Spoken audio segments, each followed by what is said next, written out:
your book. Oh, you've got my book ready too. All right, people. I am your favorite New Age atheist, ex-Muslim activist, Harris Sultan. And I've got Dr. Jawad Hashmi with me. Dr. Jawad is a scholar of Islam, not in a traditional sense. He's an academic. He's a PhD candidate in Islamic Studies at Harvard. He's a physician as well.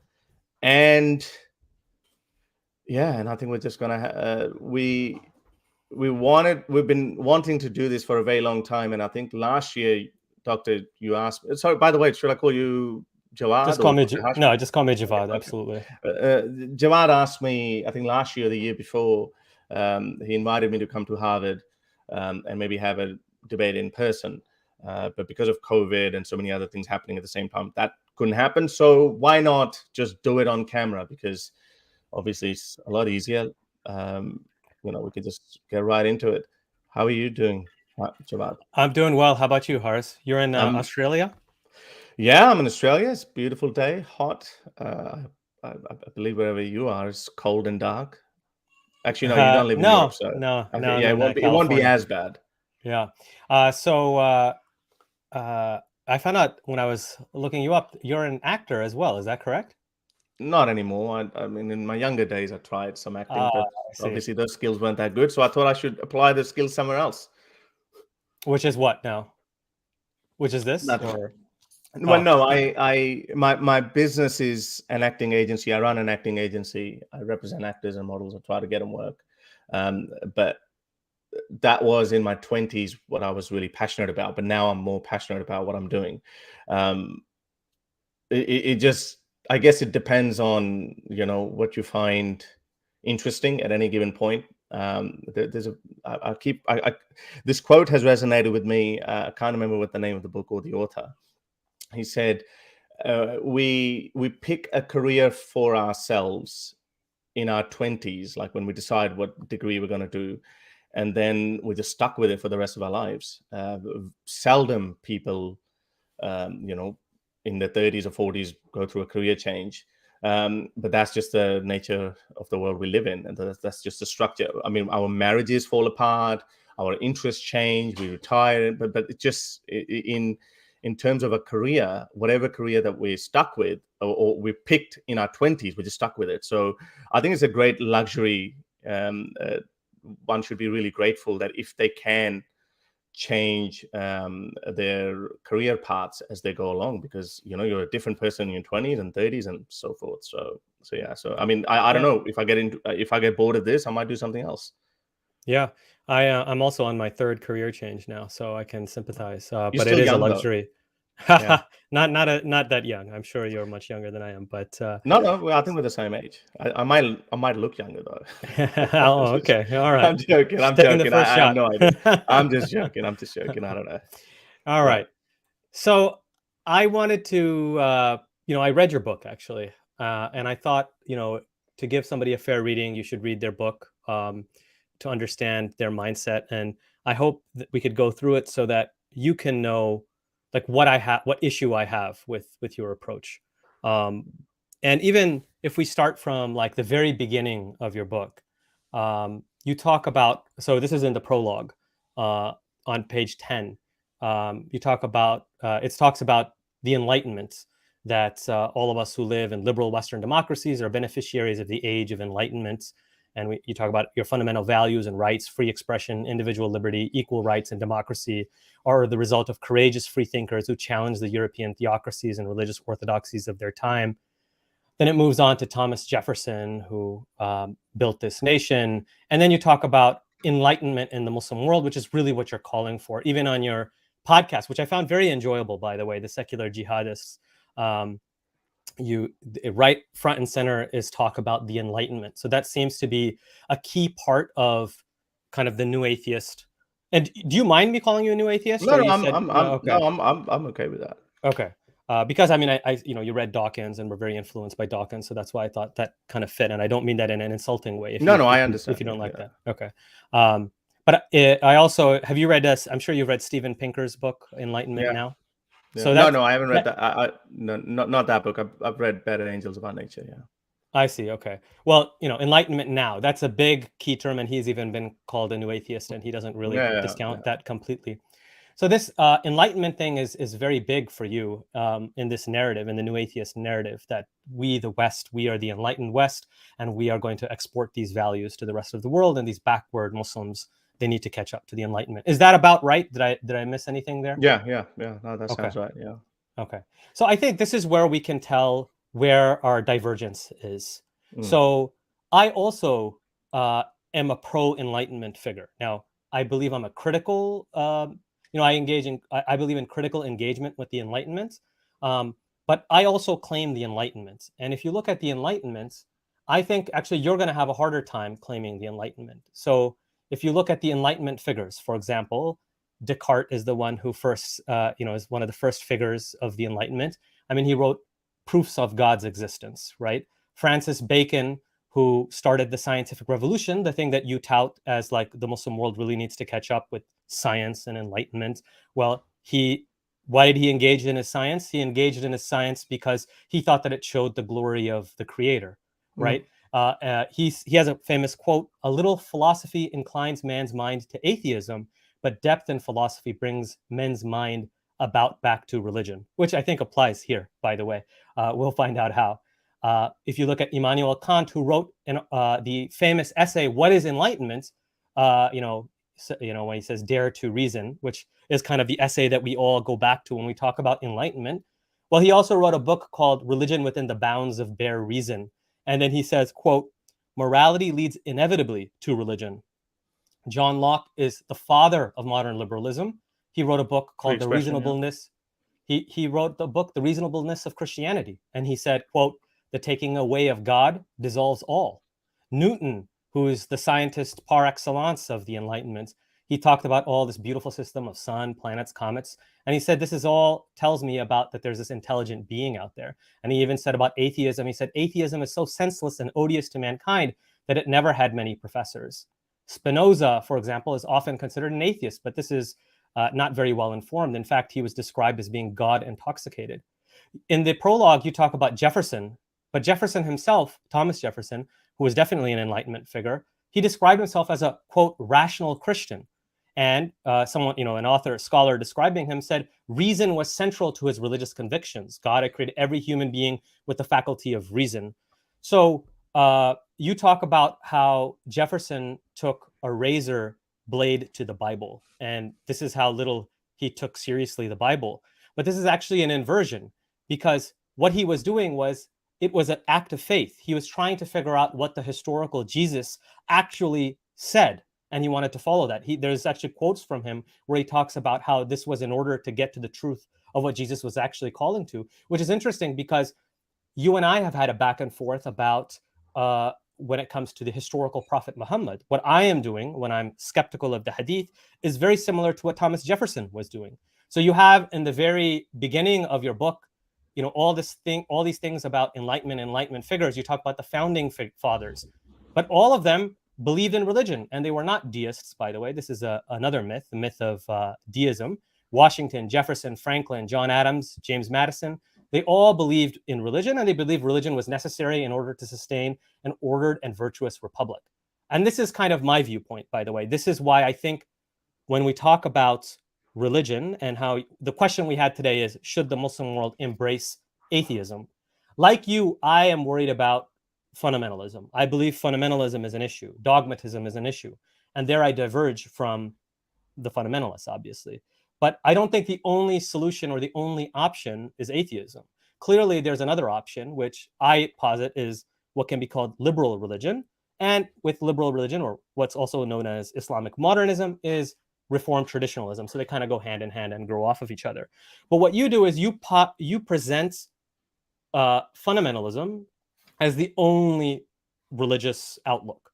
And your book barely didn't mention this other option as well. And then I'll just close with this. Like, again, in your introduction, you write, quote, this is your book. Like Voltaire, Rousseau, and Jefferson, countless young men and women across the world's Muslim communities are openly questioning the religion of their parents and organizing as they never could before. Unfortunately, this is three strikes, you're out for you. Voltaire, was not an atheist, not an atheist. He was not even anti-Christian. In fact, he says that you must recognize, based on looking at the universe around you, that there must be an eternal craftsman. And then he even said, from the argument of morality, that the moral man who seeks a support point in virtue must admit the existence of a being as fair as he is supreme. What did he say about atheism? Now, you're quoting Voltaire in your book about atheism, and this is what Voltaire says in an entry that he made in the Philosophical Dictionary on the entry of atheism. He says, atheism is a very pernicious monster. It is nearly always fatal to virtue. And he says, I believe atheism is as pernicious as superstition. And then he said, if God did not exist, it would be necessary to invent him. That's how important God is. Rousseau, on the other hand, said about irreligion, he says, irreligion causes attachment to life, makes souls effeminate and degraded, concentrates all the passions in the baseness of private interest, and thus quietly saps the true foundations of every society. And this, by the way, is my argument today, why Muslims should not embrace atheism. Jefferson, I already showed you what Jefferson said, but Jefferson said about atheists, they said, atheists say then that it is more simple to believe at once in the eternal pre-existence of the world. But he says, on the contrary, I hold that when we take a view of the universe, it is impossible for the human mind not to perceive and feel a conviction of design. So again, he's falling on our side of that equation.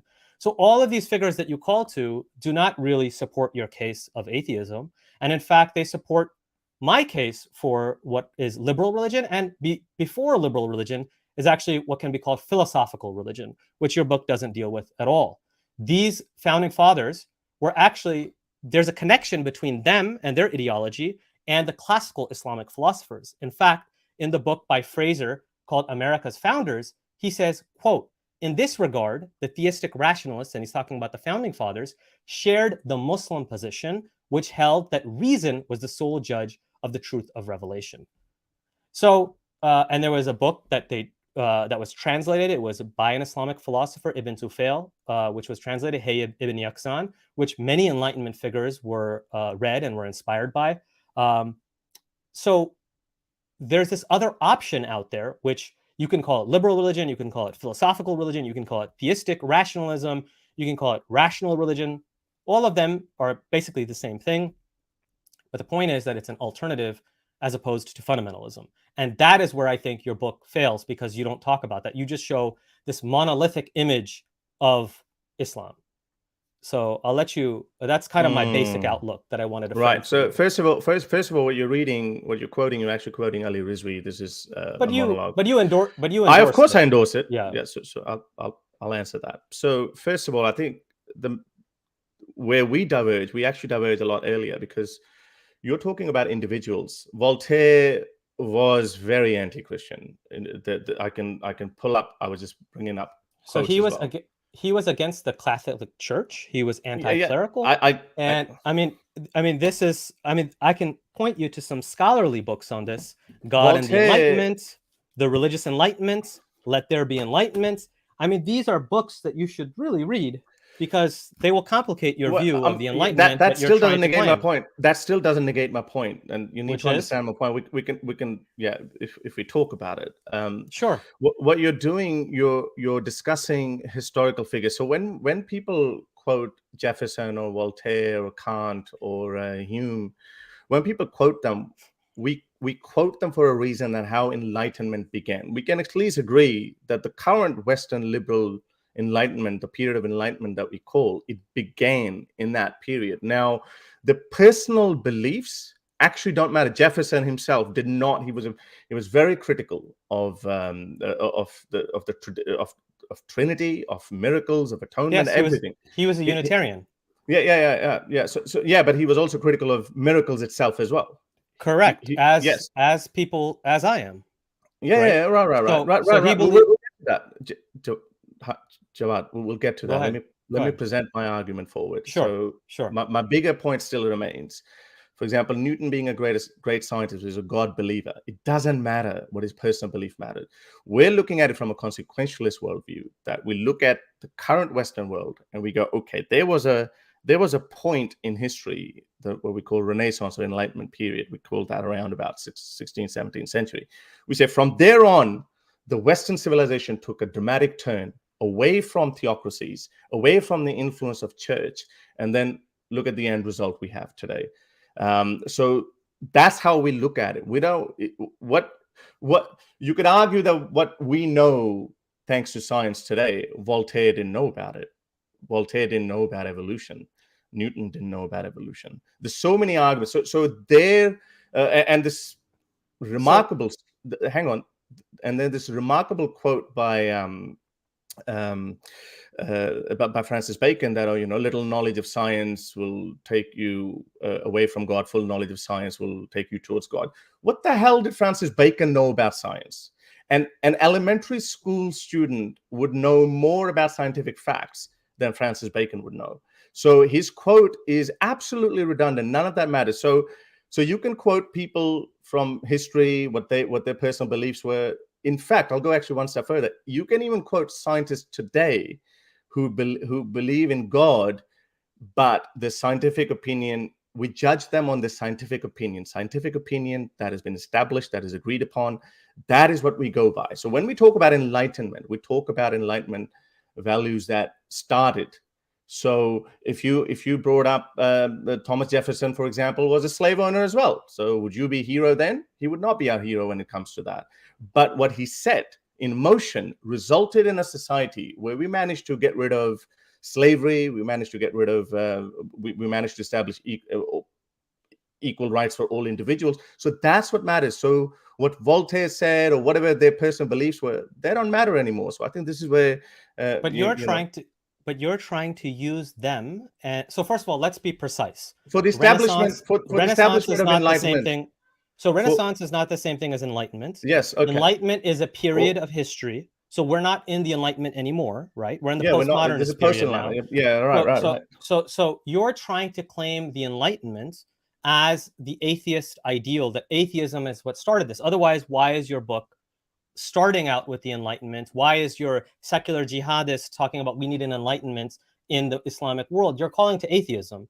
So what you're trying to use is this mythical understanding of the Enlightenment, which you're not even clear about, because you say Renaissance, Enlightenment. You're talking about now we're in the Enlightenment. I'm talking about the period. All these things was happening simultaneously. Okay, so I'm not the Renaissance and the Enlightenment. These are not the same thing.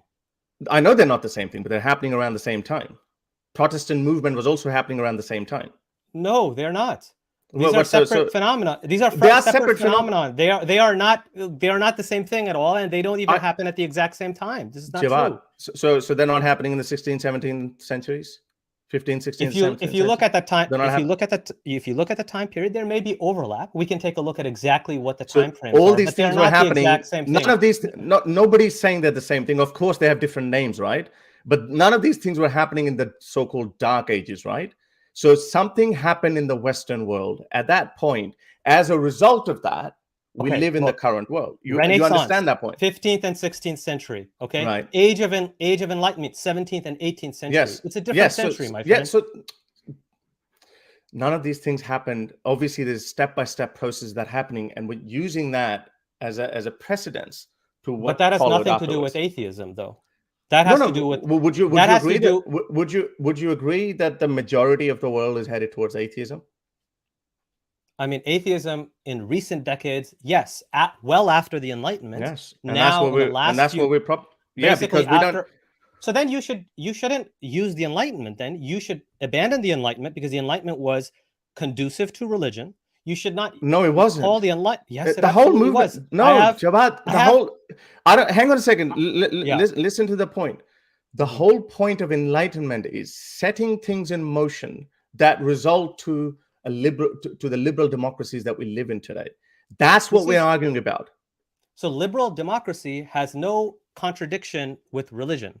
Religion is what John Locke, he founded his argument about toleration upon religious arguments. If you read the first and second treatises that he wrote, he's quoting Bible verses to justify what we now take as the foundation principles of secular liberalism. If you read the such as that we were created and we're the workmanship of God, that we are dignified. Even this idea of human rights, for example, the foundation of that is we are all created in the it is self-evident that we all created equal, right? Created by who? By God. Even the French Declaration has the supreme being as what you base these human rights upon.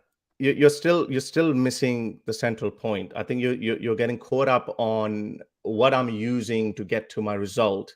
What I'm saying, that what has already happened in the world, we don't have to reinvent the wheel, right? The Enlightenment led us to these democracies where Enlightenment, individualism, which had nothing to do with atheism. Okay, so it's not about atheism. It's about you understand there. We're talking right? about liberal values. No. We're making a case for liberal. So if you're a religious person, you can call to liberal values. That's fine. And there is contradiction in that, because we know what religious societies end up. The founder of modern liberalism was religious and made his arguments. Jawad, you're not understanding the point. Jawad, you're not understanding the point. You have this mythical vision of the Enlightenment. No. And you're using that as No, you're not under. You're again, like, I mean, you're sitting to my face and you're misrepresenting my views. I've said it multiple times that Enlightenment has nothing to do set with things into motion. Sure, you could, and that leads.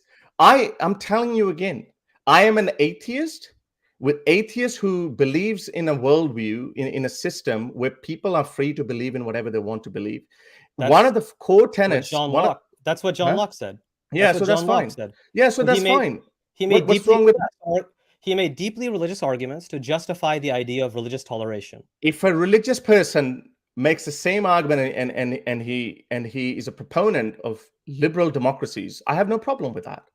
I don't understand where's the beef with that. So the point is not about what you have an issue with. The point is that your entire argument, your book, starts with by saying that we need to bring this enlightenment, which is atheism. Now, the other point I'm trying to make is this is not what it says. No, that's not. Go read it again. It says, hang on, Jawad, no. Well, thank you very much. And you still didn't understand. What I'm saying, the argument that we're making, we're making is that enlightenment, this enlightenment values, when we look into enlightenment, it leads to a liberal democracy, which you cannot arrive at by simply being living under the influence of a theocracy. That's what we're arguing. So when we look at the Muslim world these days, Muslim worlds are theocracies, or they're inspired by. Yes. So who has disagreed? Have I disagreed with you on this? No, I haven't. You're the one who's bringing it up. You're the one who's bringing it up. You're seeing it as a result from atheism. The topic of atheism or Islam. I don't know. Do you think that I support theocracy? Well, no, I don't think so. But you think my entire point. So let me get to my point then. Let's circle back then. Okay. So my issue is that your book presents a monolithic vision of Islam. We can get to that. For example, so you say on page 7, this is your introduction, that the Muslim world also contains, and you say, quote, dissidents, freethinkers, and secularists who value freedom over authoritarianism. On page 186, you said we can divide Muslims into 4 categories: jihadis, Islamists, carefree, and seculars. What do you think is missing there, Harris? And then you said on page 63, you said, luckily, most Muslims are bad Muslims. And then you said that moderate Muslims are just those who are less religious, non-practicing. This is on page 16. So what do you think if you're being, what you should be doing if you're writing a book is, first of all, when you're negating a position, you should not straw man it, but you should steel man it. If you want to negate religion, right, then you should negate its most sophisticated manifestation of it.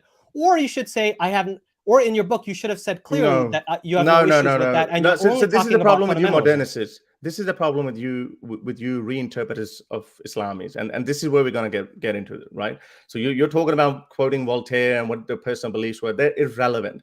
Again, you missed the bigger point. Except that you mentioned all of them. Jawad, maybe we need a moderator then. This is what I'm saying. Like, I don't understand where the sense of frustration comes from. Like, just put point. Like, you're telling me that I should write a book and I should steelman someone's position, but here you are sitting right on my face and you're straw manning me. I'm telling you again.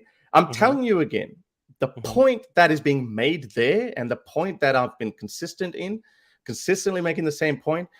Enlightenment values resulted in liberal democracies. I stand by it. Don't disagree. Okay, that's great.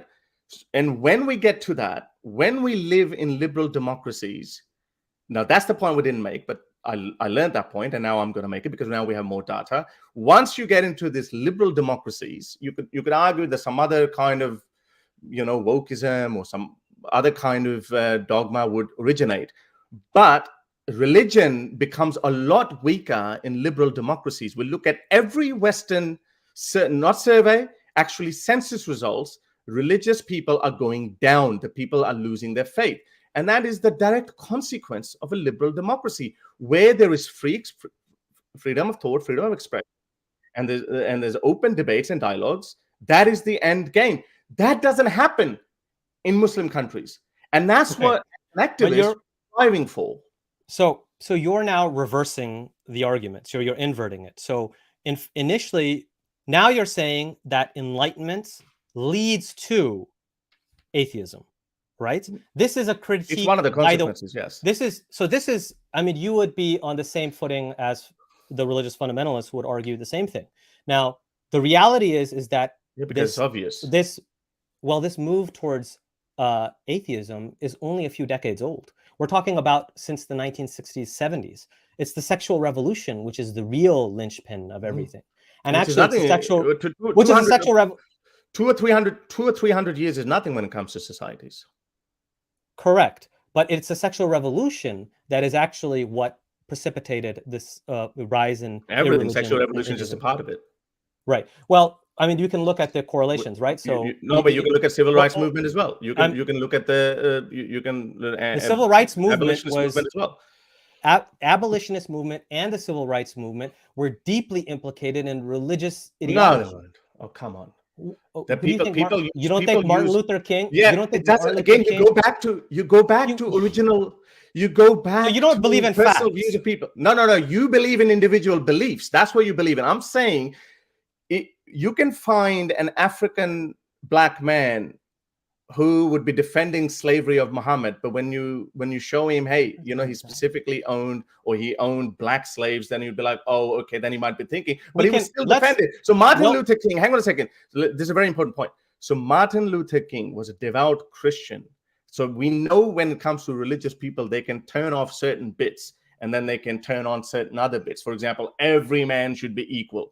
Well, it took Christian world nearly 2,000 years to figure that out, that, okay, maybe we shouldn't have slavery. Jesus himself said that a good slave is the one who actually who obeys his master. So you can find similar narrations in Islam as well. All men are created equal, yet one can be a slave and the other one can be a master. What kind of equality that is? It's obviously man-made and it's contradictory. Yeah. So this is a silly argument that you make. In your book, you actually write that if it wasn't for religion, we would have abolished slavery a long time ago, which is just the most naive concept in the world. Slavery was abolished because of certain economic changes that happened, namely industrialization, which allowed for abolitionism to develop as a movement. That's one aspect of it. The southern states didn't want it. That's one aspect of it. Southern states didn't want it. In the cotton field farms, they wanted. Of course. But it was religious people. It was primarily religious people who were making the argument against slavery. This is a fact. You find religious people who are advocating homosexuals as well. It doesn't mean we know that religious people can turn off certain parts and they can turn on other parts. So all you're acknowledging is the fact that religious people can, from their religion, bring out certain resources. Yeah, but I'm not interested in that. So I'm interested in the religion itself. I'm interested in the honest interpretation of religion. That's what I'm interested in. So then let's throw away your argument that you need to embrace atheism in order to have enlightenment, in order to have civil rights, in order to have human rights. Because we know from a But the historical example that we've just established is the fact that enlightenment was very conducive to religion and religious thinkers. There was a Catholic enlightenment, there was a Jewish enlightenment, there was the enlightenments in general. Muslim enlightenment too. Hence, we're saying Muslim enlightenment too. We need Muslim enlightenment as well. That's what I'm calling for, right? That's what Mustafa Akyal is calling for, that's right? Fine. That's good what. So why good luck? If it happened in the West, right? If it happened in the West, right? What makes you think that it can't happen in the Islamic world? But that's what we're trying to do. Yes, but you're calling for atheism. I'm trying to tell you the Enlightenment had nothing to Okay, do with Javad, I think atheism. I'm shocked at this. This is such a simple point you're not understanding. I mean, You can let's talk advocate. Hang about on a Shah. second. Yeah. Let me finish this point again, because Okay. this is what I'm Okay. saying. Like, I mean, I'm shocked at this.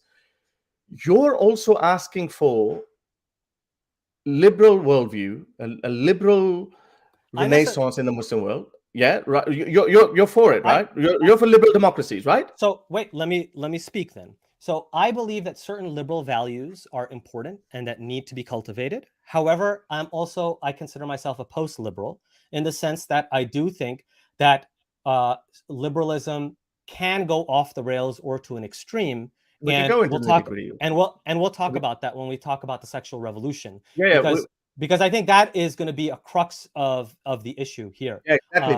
Because a liberal Muslim in 100 years' time, if such a thing would exist by then, they would be like, okay, that's okay. Sexual revolution is fine. Because and this is the argument that we're making. So you're going for liberal democracies. I'm going for liberal democracies as well. I happen to be an atheist. Okay, you happen to be a Muslim.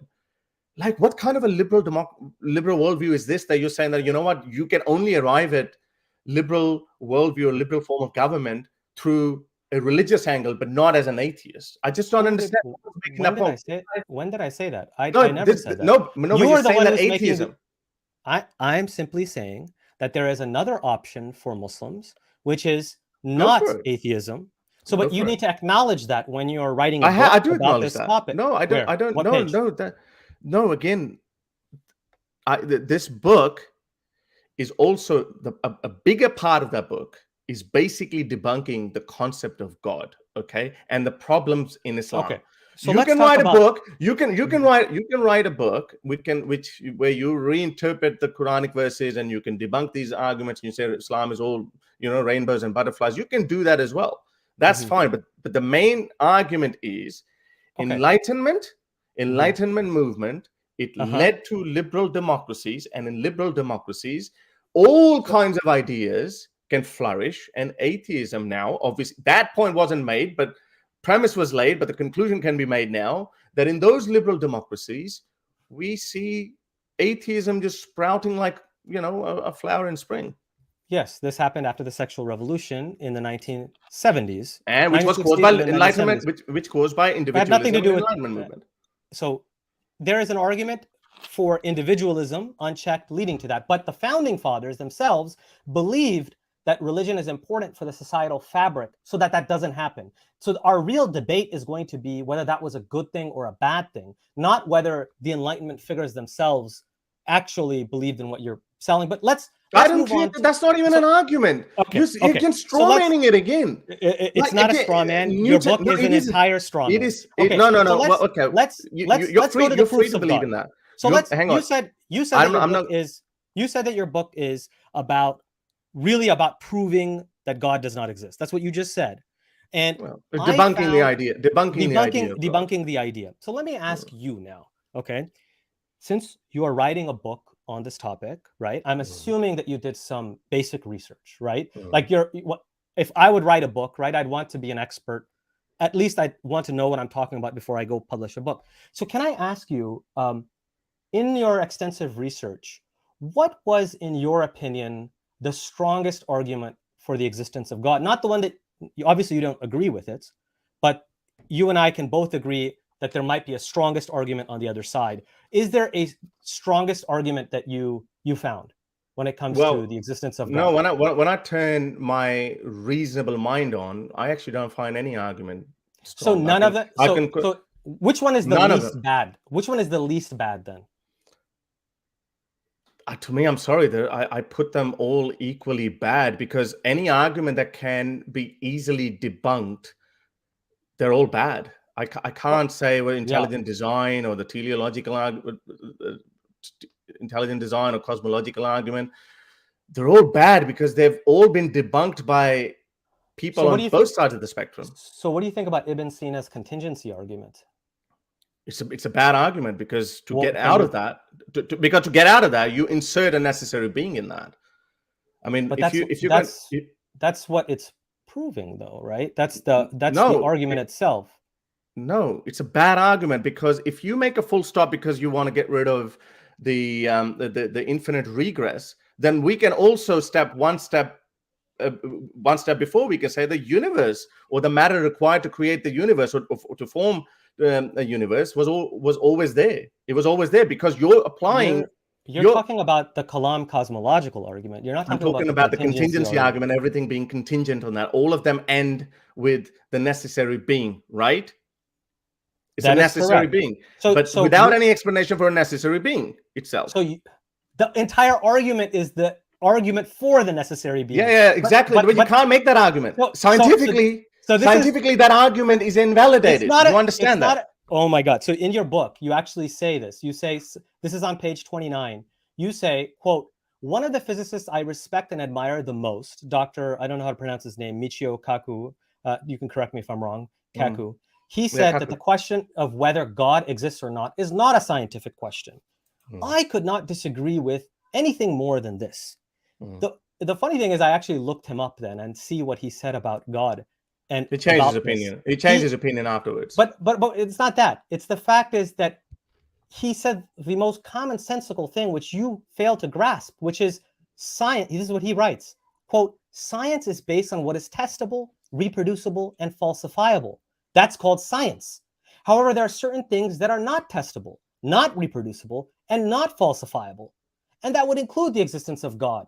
Do you see how the existence or non-existence of God would fall outside the kennel of science? Surely you understand that, right? Because science is about what you can observe in the environment around you. We can apply inductive reasoning as well, because science is all about empirical evidence. That's philosophy, sir. That's not science. Okay, so when you make a claim, and I get that science, the opinion that science make is on something that is reproducible, testable, demonstratable, unfalsifiable, etc. But for science, we also go one step back and we say anything that we form an opinion on, objectively speaking, it has to be provable by science. So people like us who say that God most likely doesn't exist. People like us are, if you go in the subtitle of it, is agnostic atheists, because you can't 100% disprove the existence of God, but it seems highly improbable. That's one scientist. You can find Lawrence Krauss. You can find so many other scientists and physicists as well who are confirmed atheists, and they say, well, there's almost no chance of God's existence. So you can, when you talk about philosophy, then you say, okay, with this proposition, we cannot give any respect to it, because if we start giving respect to something that you can just pull something out of your hat, then we open ourselves into believing in all sorts of possibilities of postulations. And God, why stop at just one God? So do you believe in the principle? Do you believe in the principle of sufficient reason? Yes. Can you prove it scientifically? Can you prove it scientifically? You inductively you could look into certain things, and you could draw inductively, a picture, that wouldn't be conclusive. No, but by definition, it won't be conclusive. So you could make an idea, but then but you need to have a lot of other corroborating evidence that you could actually use that, and then you can go, okay, I could imagine that. For example, when people talk about simulation theory, people talk about solipsism, they all bring more than one source, what they call evidence. They all bring these different little hypotheses, and then on top of that, they make a general statement, and then they say, so why solipsism could be real and why simulation theory could be real. But because in the scientific community, if it's not demonstratable, if it's not falsifiable, it's not interested. What I say, the bigger argument that we make is that we should only believe in something as a fact that is demonstratably that has been proven by science. This doesn't mean other things don't exist. It doesn't mean that. This is called logical positivism, and it's been debunked widely. So you're just way behind the times. You think science can prove or disprove God. You should actually listen to the physicists that you or yourself are quoting. But here's where I feel like your argument is just on a level of childishness. So, for example, you say on page 20 of your book. Now, hang on a second. No. You said, wait, instead of hold moving on, forward, hold let's on. go back to that. Let's go No, back to that. we're going to this exact point that you made already. Wait, let me just quote this one part where you said, quote, "Who created God?" I remember around the age of 9 or 10, I asked my mother who created everything. And when she said Allah did it, I asked who created Allah. She had no answer. Did you know that your logic that you used when you were 8 or 9 is the same logic that you're still applying? You haven't read any philosophy of religion. You haven't read any philosophy of science. Give me an answer. Give me an answer to it. Who created God? The whole argument is premised on the idea. If somebody created God, right? God is simply the name we give for. You could call him Yahweh. You can call him Krishna. You can call him a potato. You could call him a potato. You could call him anything you want. You say that I'm disproving all those gods. The name is not important. Because there's no evidence. There's a logical argument that if everything is dependent on something other than themselves, you're going back to that again. You're going back to the contingency argument, and you're inserting necessary being. You're inserting. It's not inserting. It's a conclusion that we know that things exist, right? Oh my you know God. Things exist. You say that I haven't read anything, and you're bringing up 14th century Anselm's argument to me, and you're saying, "Well, you're bringing something new." This is what's causing the atheist revolution. You know that, right? Because this is such a stupid idea. Hang on a second. This is such a stupid idea. This is such a stupid idea. You're saying that, hang on a second, because we'll go into this infinite regress. Therefore, let me put brakes on it. Let me put, as though this is a mathematical constant, let me insert a necessary being who's always been there, who wasn't created, and therefore he created everything. You know how childish that is? Okay, so it's not Anselm's argument, by the way. This is the contingency argument of Ibn Sina. Okay, Anselm's used the same argument too. No, but and it's not based on an infinite regress. This argument, okay, you are confusing the Kalam cosmological argument with the contingency arguments. Okay, you know, so how many arguments are in cosmological argument? Do you know Anselm's 4 cosmological arguments? Can you name them? I'm not here for a pop quiz, okay? Oh, right. So you're going to tell me that I don't know something, and you don't even know what are the four arguments of Anselm? I'm not a philosopher of religion. Oh, right. Now you know, but then you're going to give me a lecture on philosophy. Yes, because you wrote a book. You don't even know Anselm's 4 cosmological arguments. You know, cosmological argument is made up of 4 points. You know that? I know. I don't think you know this. Okay. Okay, what are you? I thought you wanted to have a conversation here. Yeah, because you're now because I see that. No, okay. Because you're saying that to me. I came here in good faith. Okay, I came here in good faith. No, you didn't. No, you did not. Yeah. You're just throwing terms like childish and something. You constantly, I don't know what you're trying to win. You've used the word. I said it now. No, you're an academic. You should behave like one. Okay. You should. I'm saying behaving perfectly like an academic. I'm an activist. I can be very mean and nasty. I can be very mean and nasty. That's absolutely true. I can be. Let's just okay. Have a go. Okay. So Harris, if you want to have a dialogue on philosophy of religion, then I suggest that you talk to my colleague, Dr. Khalil Andani, who is an expert in the philosophy of religion. I am not a philosopher of religion.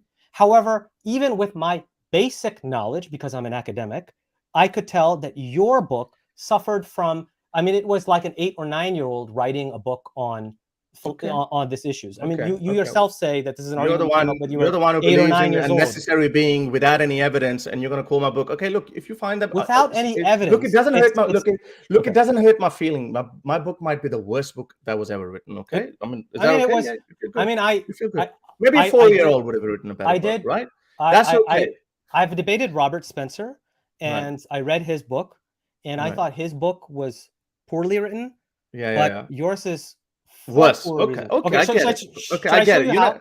Okay. No. Wait a second. Let's just keep it going. Okay. Sure. So your initial argument. Let's just recap for a moment. Let's just recap for a moment. So my first argument is that you had the myth of the secular atheistic enlightenment. So that argument is you didn't even understand it. You didn't even understand it. Fine. We can disagree. You read a forward. We'll let the audience understand it. We'll let the audience. Yeah, we'll let the audience. Yeah, but I'm not gonna let you rehash it. Then I'm gonna have to respond to it. You said let's rehash. So I was just saying you can disagree with it. Okay. Then we talked about the proof of God we don't want to make this. I'm not a philosopher of religion. I don't want this whole. But you podcast to be believe about, God exists. You're not a philosopher, but you believe God exists, and you want to Yes, use because a contingency argument on necessary being. You should read. You know, there's a YouTube channel called Crash Course in Philosophy. There's by a PhD philosopher. He does that. He make 10-minute videos. Maybe you can understand that too. He actually lists the theistic philosophers who have debunked cosmological argument, all 4 points of it. And I think you're going with the Kalam cosmological and Ibn Sina. Yes, they worked on that, but they're the same argument. It's just different packaging. It's not. Yes, it's contingency argument. What is the contingency? This is your. You don't even know the 4 cosmological arguments. There are 4. So I know what the cosmological movement degrees. Let me. You're just reading out loud you're reading it from the screen as well. The reason why I didn't want to say it. I have no screen, okay. Bro. Okay. Look, this is my screen. Right. I've got nothing there. You know, like I did not write anything down because I know what the arguments that you modernists make are so stupid. What's the word you're even using right now? Modernist. Oh, okay. There's nothing. Yeah, you are a modernist, right? It's a fringe view that you present. It's not. Let's just get into Islam. Yours is a fringe view as well, right? No, it's not. Majority of people are atheists now. Majority of people are becoming atheists. Majority of scientists are atheists. Majority of scientists are atheists. Okay. Do you want me to quote the Pew survey? So there are. Do you want me to bring up Pew survey?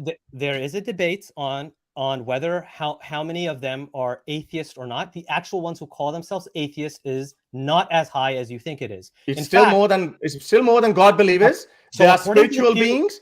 They're spiritual beings. According to Pew, according to the poll, just over half of scientists, 51%, believe in some form of deity or higher power. Specifically, 33% of scientists say they believe in God, while 18% believe in a universal spirit or higher power.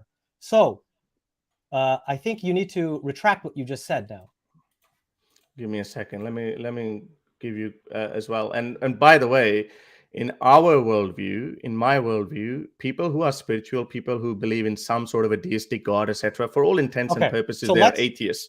For all intents and purposes. So let's talk about that. Come on, Yad. I mean, come on. Wait, this is no way to have a conversation. So let's talk about this point that you just said about deism. I'm having a conversation. Okay, right. You just may not like it, the fact that I'm coming with facts, but I'm coming with nonsense. So you say in your book, this is what you say about deistic God. You said, quote, on page 6, I must admit it is impossible to disprove a super being who created the entire universe, a deistic God. But I feel strongly that this super being has not yet been described in any known religion. This is on page 6. Then on page 7, you say that you will also highlight the improbability of the deistic God. But I read your entire book 2 to 3 times, and I still did not see any place where you actually tried to do that. And then you said, quote, on page 7, simply put, the deistic God created the universe and then left it. I must admit it is much harder to disprove a deistic God than the popular gods who supposedly interfere every day and listen to our prayers, but the gods we're concerned with are the ones people are fighting wars over. These gods are definitely theistic and not deistic gods. Now, have you heard of the term classical theism? And do you know how that differs from theistic personalism? I'm not trying to pimp you or anything like that. I'm just asking you are, because you didn't answer. You didn't answer that. So let me show something else to you as well. So wait, I'm asking you a question. Well, no, because I'm not going to let you run away from the previous point that you made. I can't see the screen. It's too blurry. Everyone can see it. Why can't you see it? I cannot see it, my friend. Can you just tell me? Are you kidding? Okay, I'll just read it. I zoomed in. Now I can see it. Okay, so religious belief among general public and science. So, this is the same percentage I showed you. I just read this but now look at the dishonesty how you read it and how I'm going to read it, because this is why I had to. Yeah, so 33% of scientists believe in a God, right? So these are the God, ones, capital G God. Yeah, so you could put them in the traditional sense of religions, right? You could put that. When you go into this 18%, okay, what's this 33 plus 18? What is that? That's literally the percentage I just read out. Yeah, that's 51%, right? So now now these ones, to me, for all intents and purposes, I count them, if they are deists, I don't care. This is what Jawad, why are you so scared? Like, let me finish my freaking sentence. Do you think I'm scared of you, honestly? Yes, you are. Of course you are. Because Okay, I can see the pent-up frustration. I came in on good faith. You're not letting me finish my freaking sentence. Go There's ahead. nothing's going to happen. People who are on your side, they will remain on your side. Okay, let me finish my. Go ahead. Let me finish my point. Please be respectful, though. I mean, you're now being disrespectful. Like, I will become disrespectful. Let me finish my point. How about this? Let's reset. I'll let you finish. Let's reset. If I said anything harshly to you, I apologize. Okay. Let's talk. Let's lower the volume. If it's from my side, I apologize. Let's talk man to man like decent people. Okay? Because we can do better. We can do better than. This is what I told you. This is exactly what I wanted. I wanted to listen to you more. I'm saying let's lower. Okay. I'm speaking normally now. I'm speaking normally now. Well, okay, all right. Okay. Let's get a smile and let's keep going. Okay. So you need to. You said that you need to steal another person's position, yeah. And you quoted my book where I did say that it's much more difficult for deistic people who believe in a deistic God. I also say that as a God of irrelevance. It doesn't matter to me. My problem is with religions, more specifically Islam. So if we put these AAAC scientists, who 33% of them believe in God, right? Now, 18% could be deistic, spiritual, Hindus. I don't know. I don't care. They're not a threat to me. I don't give two F's about it. But also, above all, the bigger point in this is these are all personal beliefs. This one can lead you to atheism simply because there's a scientific method in place. I don't believe in something that is not supported by evidence. Okay, maybe we might find evidence in 100 years' time about God. Let's just say that we might find it. Then these people will be proven wrong at that point. But 41% people do not believe in God. And you know why I would put 7 in that as well? Because religious people would profess that they do believe in God, whether they're scientists or not. Maybe in this day and age. Now refused is so going in your camp. So we have 49%, and these are irrelevant people, 33%. So majority of scientists do not believe in God. I leave that spiritual power. And when I say by God, I mean religious God. The God of irrelevance does not matter to me. Go ahead. Okay. Now, is there anything else you wanted to say on this point? Because then I do want a few minutes to expound on this issue of deism, if that's fair with you. No. Okay? I might see what you have to say, because I need to know whether you understood my point or not. No, I understand your point. Your point is let's just see. So let's just see the counterpoint. Your point, but I do want to get out everything that I'm saying on this, and then I'll let you respond. Okay. So your point is that they perhaps believe in a deistic God, but a deistic God is not of relevance to you because it's so different than the God of religion. That's your argument. And that is the argument that you raised in your book as well. So I don't think I misunderstood you here. Okay. But what I am trying to raise to you now is the point that in the Islamic tradition, as well as in Judaism, as well as in Christianity, there has always been a division between people who can be labeled classical theists and who follow theistic personalism. And this is an important distinction to make because classical theism is not deism. It has the word theism literally baked into it.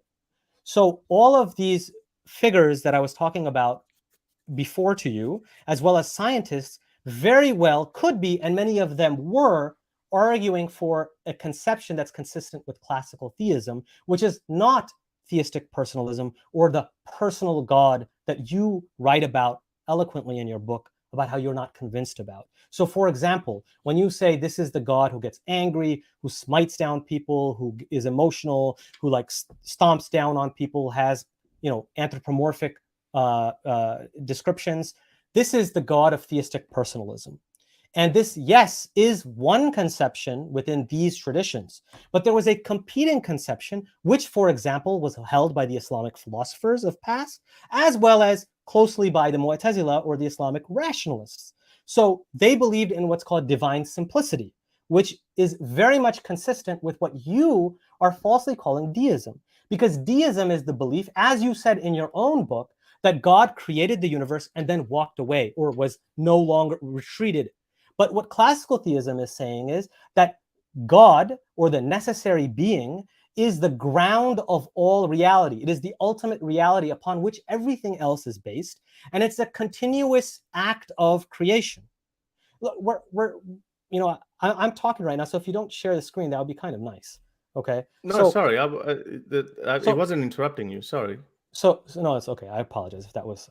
Thank you for that, though. So what I'm trying to tell you is that many scientists, okay, including the one Dr. Kaku that I looked into, he believes that there is this kind of non-personal, or what we actually call supra-personal God of classical theism, because if there is order in the universe, then there must be someone who creates that order of the universe. Okay, so this is the God of Spinoza. This is the God perhaps that Einstein believed in, but there's a debate. Whether you say that they're just talking about the order of the universe or the giver of that order, that's really the debate. But what I'm trying to tell you is that throughout the Islamic tradition, there have been people who believe in classical theism. And that is a view that you don't address in your book at all and may not be familiar with. And so what I'm trying to tell you is that you can't just hand wave it away and say that's deism, when in fact, many of the figures that you talk about in your book and call them deists, such as the founding figures, were not deists based on I think we got your point. I think we got based your on point. scholarly literature. So, Okay. so what I'm trying to tell you is that that is a convincing viewpoint that you should steel man as opposed to hand wave away. That's my argument. Okay, so I think again this is a problem with you modern interpreters, is like you feel left out, that religious people don't take you. No, again, right? Okay, no, it's not insulting to you as in person. We're now talking on more friendly terms. Let's we are. Let's reset. Let's reset. Okay, so again, not you personally, but that's the problem of these modernist new interpreters of their own religions. I think they have this beef that atheists don't take them seriously and religious people don't take them seriously. I'll tell you why. That's correct. Yeah. Religious fundamentalists, not religious people in general. No, religious people. And I'll tell you why. Because if we look at the same statistic that we looked at, 18% who don't believe in God but do believe in a universal spirit or higher power. Now, this obviously amongst scientists. These are highly educated people, right? But when we look at the general public, people are firm in their definition of God. People are, like this positive theism that you're talking about. They are majority, and in the Muslim world, when you look at it, this number even goes higher than 83%. You would barely see this number amongst general public. So to me, as I said again, when I'm writing a book, when I'm writing an introductory book, I am specifically targeting the most prevalent held belief, right? And that's so when I talk about it, so when I talk about it, and this is why when I even messaged you at some point and you said that this is offensive, that I considered you a modern or new age, I can't remember what term I used. You took an offense to it. Again, I was like, I'm walking on eggshells with this guy here, because I'm hoping you also took offense. You also took offense, right? You initially, when I used the word new atheist, you initially no, I didn't take offense. I just chuckled in that because please. Yeah. No, okay, but go ahead. No, because I can't respond to a non-specific claim. So if you find the exact I'm specifically saying, you said that, Harris, this is very offensive. I'm a traditional Muslim. You said I never said I'm obviously not a traditionalist. Okay, but I am a traditional believer in the sense of that I follow certain traditional rules. Okay, of regulations. Yeah, like praying 5 times. No, because I brought up. I pray 5 times a day. Yeah. I brought up. Let's not bring up like private conversations. No. I'm not bringing a private conversation, and I'm sure it'd be. No. I'm trying to make a point, because you're attacking me that why I did not discuss such and such things in that. I'm telling you about, because you are all for steelmanning the other person's position. Yeah. I'm sorry if it hurts the feelings of you or Khalil or some people, like, hey, hang on a second. Why are we hardcore new atheists?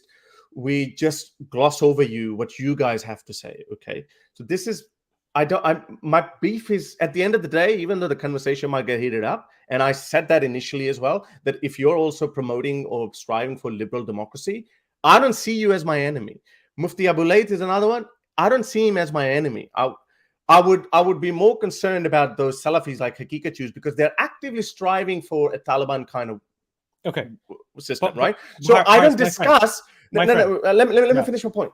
Yeah. So I'm not in the business of picking up fringe worldview within Islam. That wife beating doesn't mean this, and it means this and that. I'm not interested in that. But can I haven't finished my point. Okay. I haven't, Jawad, I heard your point, please, because I want people to understand. I want people who are listening to you, because obviously a lot of Muslims would be who are here listening to this, they obviously agree with your worldview and how you see Islam, and I call that reinterpretation. I'm not an Islamic scholar. I never claim to be. What I do, I go with the traditionalist worldview. I look at the classical exegesis or interpretations. Classical, yes. Okay. Yes. I look at them classical ones, Ibn Kathir or Al-Jalalain or whatever. Yeah. So that's why I address them. I'm not interested in addressing your rosy picture of Islam. So my rosy picture of Islam, my friend, classical theism stretches back 1,000+ years. Okay, Fringe. Ibn Rushd, Ibn Sina. What happened to Ibn Rushd? Farabi. What happened to Ibn Rushd? All of these figures throughout what happened to Islamic Ibn Rushd? history. Happened to Ibn Rushd? So what happened to Ibn Sina? Ibn Sina was given high honors, and yes, there was always a battle in Islam. There was always a battle. What was a majority? What was a majorly held view? Okay, so then if your criticism of let me clarify. If you could give me just a few minutes to clarify this aspect for you, okay? So the view of the classical Islamic philosophers was that we have a view of the intellectual elites, and we know that religion uses symbols, metaphors, allegories in order to convey higher philosophical truths. This was their viewpoint, okay? And they said that we do not share this viewpoint with the masses because the masses are uneducated and they need to follow the literal interpretation, because if we go and tell them the deeper truths, they will lose both philosophy as well as religion, okay? Or as we say now, science and religion, although that category didn't exist. So there was always this division between the elite and the avam and the masses throughout Islamic history.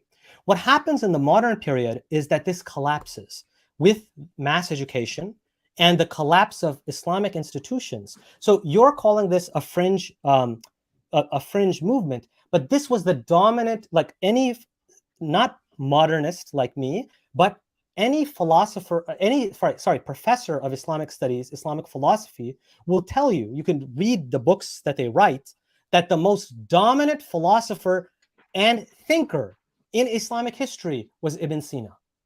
Ibn Sina was so influential that some people have even called Ghazali as Avicennan. And Ghazali was not dominant? Ghazali was also very influential, but he was influenced by Ibn Sina. My point is that in the Islamic intellectual discourse was always an elite discourse. Okay? Now, in the modern period, you're right. We are struggling with this issue that now mass education, and what's happening is that those people who were uneducated are now in positions of I think power. I got your point. I think I got your point. But so first of all, let's get this straight. Do you absolve me of this crime? That the reason why I do not address that is because I could be wrong, because I think these are fringe views and I'm not interested in them. I'm looking at the current situation. So no, but do you accept, understand, agree with that?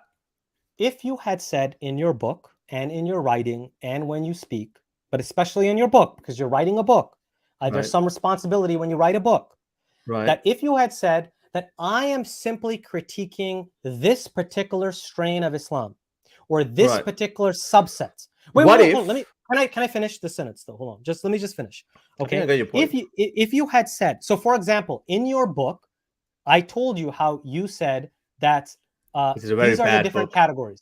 You said, quote, we can divide Muslims into 4 categories. Yes. Jihadis, Islamists, carefree, and seculars. Right? Yeah. So in that division, if you're going to divide Muslims up, you should have created another category, right? Which that is? There are, you could have put liberal Muslims. You could have put philosophical. No, the bottom two fall. The bottom two. No, because you said they could overlap. They could overlap. No, secularists. But you said that carefree are simply people who are not religious and don't know their religion, whereas which is a majority of them. No, that's not true, Harris. Actually, yeah, most are Islamists. So the other point that I want to tell you is that Islamic modernism itself. You're going to another point. We haven't discussed. No, it's a fringe. No, you're talking about fringe, right? So this is on this point. So Islamic modernism was one of the dominant discourses up until there's a book by Albert Hourani, who's not a Muslim scholar, who's literally written about Islamic thought in the liberal age. Wait, hold on. So who was in 19th century India? Sir Syed Ahmad Khan was like the most popular figure, okay? He was an Islamic modernist. There were the Grand Mufti of Al-Azhar in the Do you know earlier some of the times was sayings a of? modernist. Do you know some of Was the a sayings? modernist. Do you know some of the I'm sayings not of? denying. I'm not denying that they got takfired and they got called kafirs. No, Nobody's no. denying. Even his own views. No, Even some of his views were very repugnant. but you and I just agreed that we don't take just all the views of one person and say Yeah, that. but then you. So you we can start, be you start- critical when it comes to Thomas So Jefferson this and is why. Rousseau and Yes. Voltaire, but we Yes. can't be critical when We we're talking can. about Sayyid Ahmad That's Khan I gave and you the like other example of people. slavery. I gave you the example of slavery of Thomas Jefferson. This is why you're missing the key point here. It's irrelevant what people, historical figures, what they thought, what not. We look at from a consequentialist point of view. We look at what are the consequences. When I'm existing in the 21st century, and I'm looking at the Muslim world, we can argue that how we arrived at that, what's the true message of Islam, it got lost over the 1400-year history or whatnot. As an atheist, which we briefly touched on, that there's no argument, there's no decent argument or evidence for God's existence. So I'm an atheist. You can disagree with that. You can go with your God, whatever. So I'm already gone past that step. Now I'm looking at the society. I'm looking at the world. We have a liberal worldview.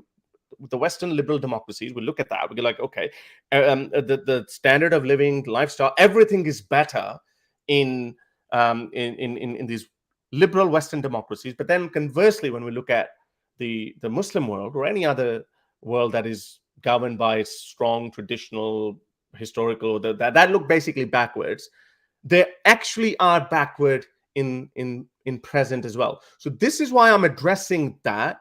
To me, the Muslim world, which you agree, needs enlightenment, some sort of liberal values. Obviously, you don't agree with all of them. And then we can, and by the way, when I was writing the book, wokeism was not that much of a problem. It's barely touched upon as well. So you could actually critique me on that, how far liberalism can take you to this woke mania. You could critique me on that as well. That wasn't discussed as well at that point, even though like it was still in its infancy at that point. But what I'm arguing here is that you don't need to convince an atheist like me that, hey, you know what, this is what's wrong, because our end goal is almost the same: liberal democracies, freedom of expression, high better standard of living, etc., etc. But you're saying that you can arrive at that from Islam. Fine, go for it. But you have a hard time convincing 94% of Pakistanis in Pakistan who call themselves traditional Muslims with traditional interpretation, not the interpretation that you're talking about. You need to convince them, not me. I'm not even interested in that. I am interested in telling people there is no evidence for God's existence. There is, there's no rational, philosophically or scientific argument to be made for God's existence, and skip that part and go straight into, liberal form of government. That's what I'm saying. Okay, so you've recapped. So I can recap as well that number one, the very thing that you're calling for does not require atheism, but in fact was a religious infused phenomenon, which is the Enlightenment. Number two is that there are strong reasons to believe in an originator, sustainer of the universe. This is why your own scientist that you quoted believes that there must be someone who creates that order in the universe, and many scientists and philosophers believe There's that. so many others I quoted as well who don't believe in God. Absolutely, I'm not denying that, Harris. But you're saying that the view is irrational and superstitious and stupid. I'm not. I think it's completely rational to be an atheist. I'm not saying otherwise. So you're the one who's saying that I'm irrational and stupid, right? I'm not saying. No, I'm not saying that. Okay, my friend. Even in the book, I've quoted that there's so many brilliant people, and yes, the whole point of bringing. But you say that on this issue they don't have rational reasons for believing what they're believing. Yes. That they're still being. So you raise, for example, Ben Shapiro, and you say that he's this brilliant guy, despite the fact that he's this right-wing nut. But you say that he's a brilliant guy. Well, I didn't understand him much at that point. Obviously, this is a 5-year-old book. You got to. Okay. But so from Enlightenment, let's talk about science, because that's a big part of your book. Okay, you'd say that religion stops critical thinking, reason, and science, right? So this is why you say, quote, "This is why progressive thinkers despise religion. It actually stops progressive thinking. If you did not have a book that said Adam and Eve were the first humans, you would not be lagging in the invention of modern vaccines that could not have been invented without the understanding of evolution." This is on page 9. Yeah. Of course, the first successful vaccine was pioneered by Edward Jenner, who said that he was motivated by God and his belief in God for that. There was a precedent for vaccines in the Ottoman Empire. The COVID vaccine recently You was understand invented there's by two Turkish irrationality in that. Muslims. Yeah, but you Yeah. understand But there's wait. irrationality in that. Yeah? Okay, but hold on, my friend. Let me just say You this. cannot So then you cannot believe in you Adam say- and Eve and believe in you said- evolution simultaneously. You cannot. I believe in evolution, and I No. also I'm saying you. Oh, and you also believe in Adam and Eve? I believe it's an allegory. I've already said this very Oh, publicly. yeah. So that's fine. Javad, I'm with you. Hold on, my friend, I'm about to agree with you. My friend, hold on, but let me just finish the point, and then you can, because I need to present the argument, right? So then you say that religion actually blocks science. You say, quote, science is an alternative that gives us answers rather than mystifying the natural world and natural processes that religion has told us not to think about. Okay, so then you present this idea that religious people are all fideists, all right? That they all just believe this is what the text says. Now I close my mind. There's no reason and rationality. But this is not a fair picture of the Christian tradition or the Islamic tradition.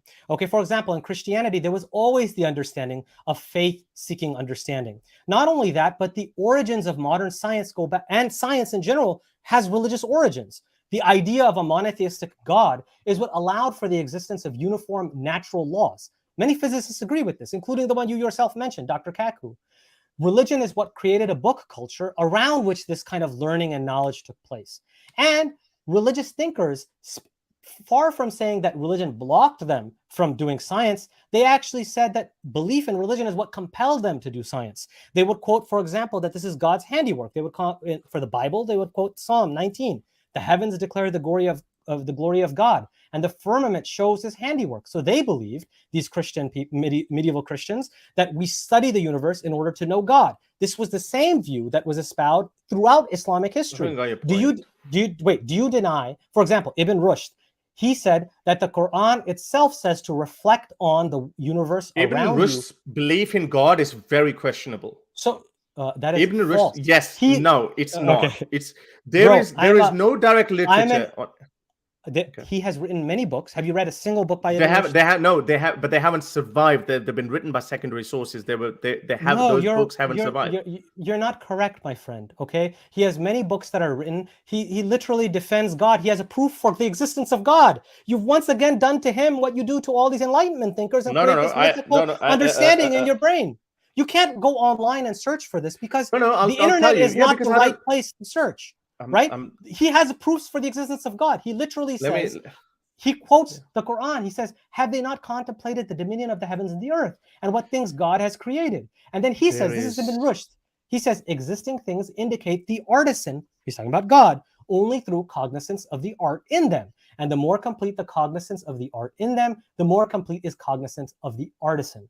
So he is basing his belief that we need to study the world and science and philosophy based on his religious belief. And this is what all of the Islamic philosophers and natural scientists believed, the natural philosophers believed. So there was a viewpoint in Islamic history that said that there's a Stanford encyclopedia, and I'm reading that. Okay, most of his work has been lost while readers await the day of their rediscovery. They must generally make do with medieval translation in Hebrew or Latin. That's correct. There are translations that are... He has Arabic. He has multiple Arabic texts. He has 3 Arabic texts that are just on religion and philosophy. He has a huge corpus. So you're saying that in this mysterious corpus that you don't know, perhaps he didn't believe in God. Okay, I'm not an expert in that. Okay, but I am. I am an expert on that. Okay. Then talk to me. Talk to me as if I'm your student. Okay. Okay. I'm not an expert on Ibn Rushd, and I don't. So what I'm trying to say is that throughout Islamic history, there was a huge advances that were made in science. This is not limited. I get it. Okay, I got your point. You've been talking nonstop for the last 5 minutes. Okay, but then I'll just close. Not 5 minutes, but let me just close with that one sentence. Okay. The Islamic science thrived for 1,000 years, okay? And it was on the basis of their religious convictions that these people engage in science. We know that because they said it. And they would often be theologians. Most of them were theologians. Some of them were faqihs. Some of them were literally legal jurists. I got your point. Similarly, in medieval Christendom, they were men of the church. You say in your really book. drag it back. So really how? hone in. So if religion blocks science, Yes. what do you say about Because the I've last already told you. 1,000 years of history Because that tell you otherwise? Okay. No, it doesn't tell me otherwise. It gives Okay. me exceptions. They're not the rule. They're exceptions. And by the way, certain the people. Stanford Dictionary says, with important exceptions, most of his works are available in the original Arabic. Yes. Okay. Fine. With the And yeah, so let's get back to the original point that you're saying that okay, I'm saying, let's steelman my own position. I'm saying Sure. religion leads you away from science. You're giving Correct. me these. You're quoting these little people, these people, influential people here and there, both in the Christian world and in the entire tradition, sir. No, not the entire tradition. Come on, The Ghazali entire. okay. Let me finish the point. What about Ghazali? Let me. Well, okay. Ghazali said women are made to serve women, and what does that have to do with science? And it needs it leads you the worldview that if you follow, and these are brilliant people, if they're looking at the same text that you're looking at, hadith, critically, Quran, maybe metaphorically, they're coming at different conclusions which have real life consequences, which create societies around us, the societies that we are still stuck in the 21st century. Let me tell you something. Why? Because if I read this, if I'm a Muslim, and this is the reason why majority of Muslims are not like you, they're like, Dr.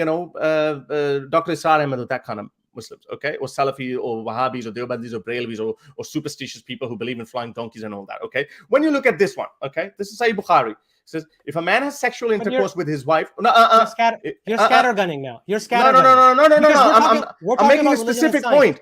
This is religion and science. Okay, if a man has sexual intercourse with his wife and gets discharged first, the child will resemble the father, and the woman gets discharged first, the child will resemble her. Okay. This is, and this is just one example. Okay, let's look at another one. Okay. He said, okay, where is it? Give me a sec. Let me give you another one. Dates and poison, right?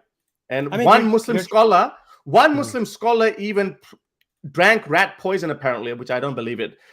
I heard Allah's messenger say, whoever takes 7 dates in the morning will not be affected by magic or poison on that day. And I can go on and on about these scientific claims that these people make, and they have real life consequences. Now you tell me, okay, Abdul Salam was an Ahmadi Muslim. Hang on, my friend. I listened to you for 10 minutes. Please let me make my point.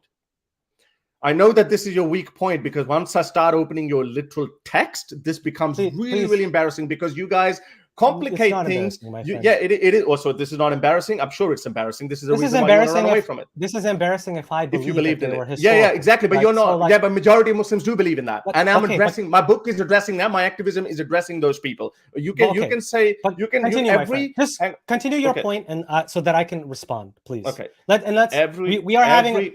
Agreed, we're having a good discussion, correct? These are difficult topics. We're having a good discussion, my friend. Okay, I saw you have debates with your friend, is it Armin? Yeah. You guys get into it too. So we get into it. Okay. Be friendly, okay? So yeah, we can have a virtual. I wish I had known a little bit about you. I mean, I barely watched any of your videos or read anything from you, but I'm just going with this. I'm just basically going blind and just going by what I already know.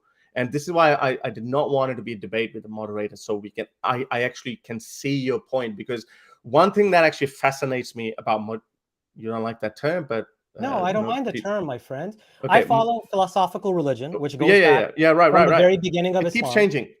Because these are academic terms. These are academic terms. 22nd century modernists would be different from you. So let's just go back. Just like you believe in progress, right? Yeah, I do. But my worldview doesn't. My worldview is not against that. Your worldview should be, because my view. God sent. Okay, we're getting distracted. We're getting distracted. I'm going to forget my original point. Okay, you were talking about the texts, how they're embarrassing and they are bad scientifically, etc. So you made that point.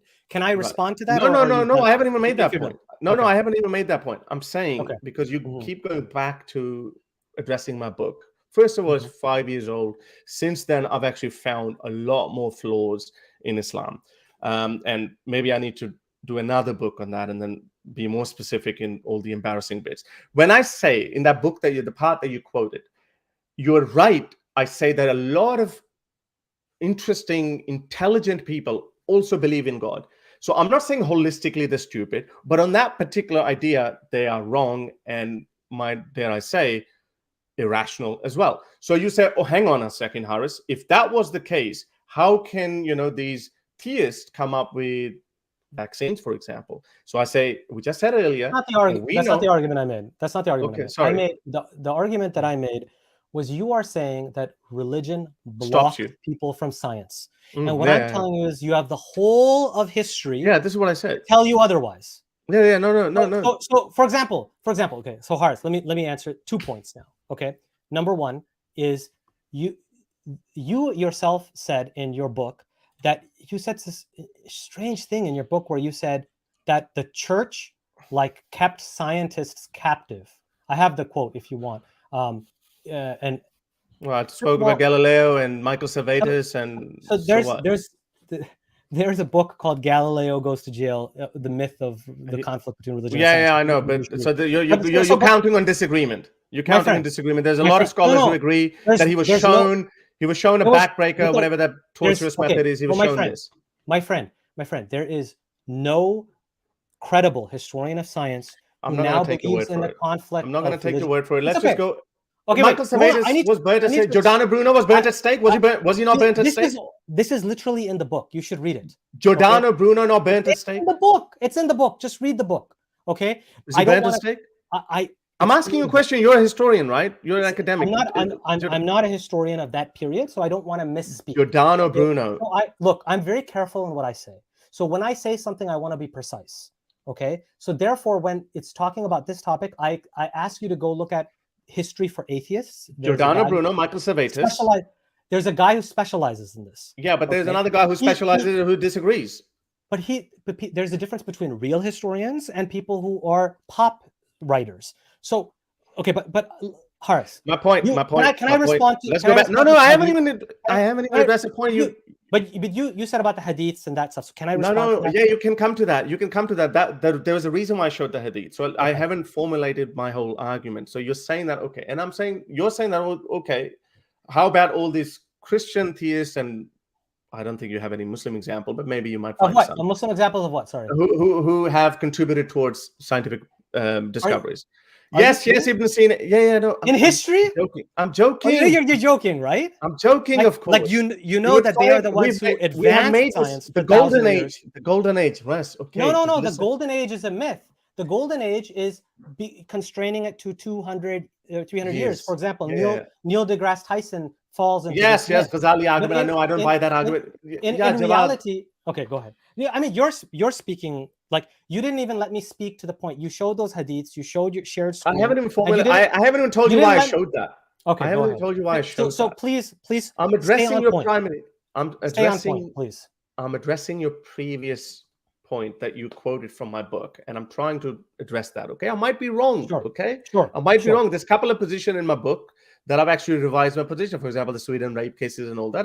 I've revised a couple of things. Okay. Sure. I take pride in changing my worldview. We all make mistakes. There's no problem. Yeah, but so far I haven't what you have pointed out yet. Okay, so okay.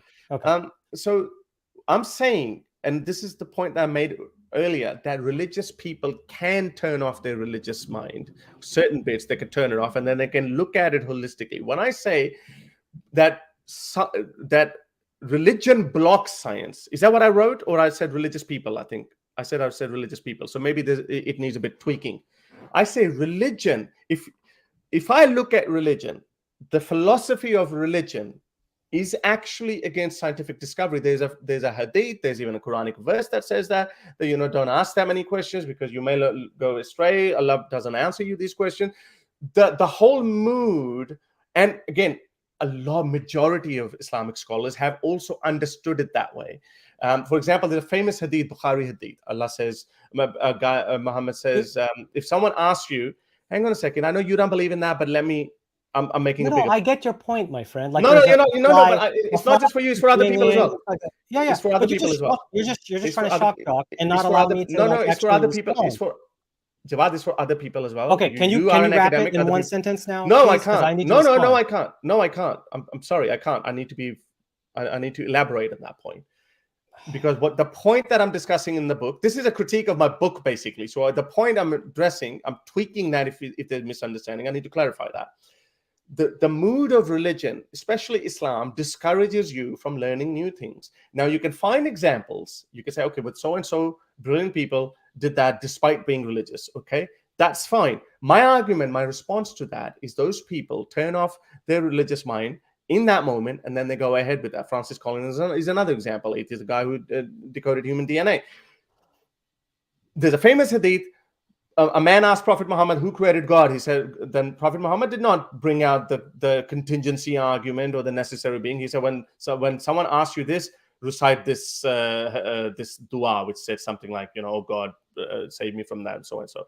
When people question, when Prophet Muhammad makes that grafting case, that, okay, if you do grafting, people did not question him. He made a scientific claim. He makes a scientific claim that 7 dates would save you from poison. Ironically enough, he dies from poison. So I'm talking about the mood, the overall mood. If I'm a simple, not everyone is as blessed, as intelligent as you, doctor. No ordinary Muslims can't be as academic as you are. When they look at this, when they read this, when they look at the clergy, when they look at thousands upon thousands of clerics, they also understand Islam the way I have understood it, and that discourages you from going into scientific discoveries. That's the point I'm making. Okay, thank you so much. So now I need my time to respond to this, okay?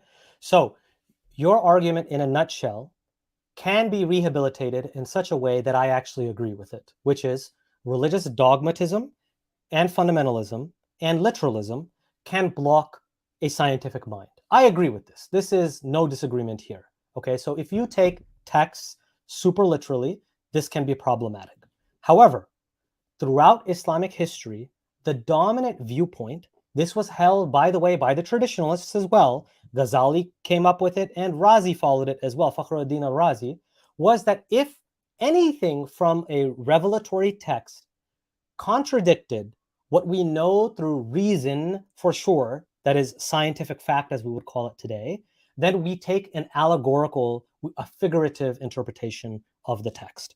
This was a viewpoint held by the Islamic theologians and by the Islamic philosophers, who are the very people who passed down our Islamic intellectual tradition. It was not the person who was on the donkey cart, Why it's not a widely held belief then? But my friend, why is it not a widely held belief? Okay, that's a great question, and I'm glad that you see now we're having a real conversation. No, but this is what I still need a few minutes to respond, but we're having a good conversation. So thank you for asking that. This is the gripe that I have, my friend, when what happened is in the modern period, there was a contraction of Islamic thoughts. I didn't know this, by the way, until I studied Islamic tradition in the Western University. I learned at the hands of non-Muslim scholars who taught me my own tradition that I was distanced and broken away from. Was it fringe though? Wait, my friend, it was not fringe. It was held by all of the Islam. I need to finish though, please, and then you can respond, because we're having a good conversation. This was the dominant viewpoint amongst Islamic theologians and Islamic philosophers. In the modern period, you have the rise of Wahhabism, which was also a fringe movement that was then propagated by petrodollars. And then you had the rise also of the very conservative Deobandi movement in India and Pakistan, or the subcontinent at that time. These movements are what caused this shift and contraction of Islamic thought. Now, the other point I want to make is that you say that religion blocks science, but clearly it does not, if throughout Christian and Islamic and Jewish history, all of the leading scholars were men of religion, to the point where scholars have written that almost all of them were men of the church or legal jurists. For example, you say Ibn Rushd, maybe he didn't believe in God. My friend, he was a Maliki jurist. He was literally, he has written a legal text on Islamic fiqh. So the point is that from a historical perspective, your theory is proven false. And if you say that it's not, wait, hold on, my friend, let me finish and then you can talk, okay? You have said that religion blocks science, but what I'm trying to tell you is that it's only religious literalism and fundamentalism that blocks science. And if you say that I'm going to discard all of these people of history, which was, we're talking about 1,000-year history. I get it. Wait, hold on. I need to finish. You got your point. I got your point. I let you speak. Harris, Very I let you painful. speak, so let me. No, you didn't. I did. If we're gonna I measure, did. you've I spoken did. more. I Okay. did. I did. All Okay. right, wrap it up. So, I am wrapping it up, my friend. Just like I asked you to wrap it up before, and you said no, but I'm going to say yes. I will wrap it up. Okay, because I like you. All right. So, and by the way, I do like you. By the way, I actually think that you're a congenial guy, and I want to have a congenial conversation with you. Okay, so Yeah. I want that out there. Okay. I hope you like me more after today. I like engaging conversations. I have no problem. I do think that there's a lot of we're gonna have a halal frustration. beer.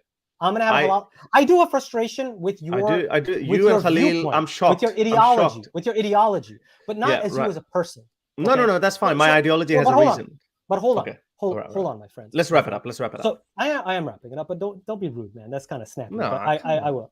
Come on, man. Okay, so the point is that if you say that I'm not going to look at the fact that all these Enlightenment thinkers, all of these great natural science philosophers, which are what we call scientists in history, even into the modern period, were all religious, and they themselves said that they were motivated by their religion and their belief that I'm investigating God's handiwork. If you discard all of that, then your theory, the narrative that you've constructed, the theory is unfalsifiable. And for somebody then to say that I am this rational, new atheist thinker, I don't do superstition, I'm scientific.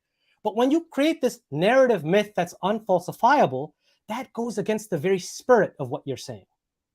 Okay. So I have specific quotes here if you want, where I'll show you that historians of science acknowledge that all of these scientists that we call today were religious. Yeah, okay. Again, we have never denied that. We have no problem with that. That argument can be summed up very simply. Religious people can turn off their religious mind, and then they can look. But they themselves are saying that they're turning on their religious mind. No. They're saying that it's their religion. We know that. What about Abdus Salam? Abdus Salam said. I'm talking about 1,000+ year history. Listen, no, I'm telling you about a religious mind, how they can turn off certain bits and then they can turn on. Abdus Salam, after his theory, which he won the Nobel Prize with Steven Weinberg, Feynman. He said that I opened the Quran, I read it, and I came up with this. There's an Indian mathematician, Ramunujan. He said that a Devi, he's considered the guy who knew infinity. There's this Devi, she used to tell me at my nighttime what these mathematical theorems are, and then he said that he credited his Devi. We know religious people behave that way, and I go back to it again, that I'm looking at the philosophy of religion itself, and we have agreed that this is Islamic literalism, dogmatism, fundamentalism. Now, we agree on that must cause it. My argument is that when I look at the Muslim world, this is all I see. You guys are, I'm sorry to say, it's not an insult to you. You're my ally in that part alone. You are a fringe. Nobody takes you seriously. I'm sorry. Academically, maybe, like you can write your wonderful books and, like you can sit in your fancy classroom and you could say in armchair interviews or whatever, and I wish you best of luck and I hope it happens. But majority of Muslims are not like that.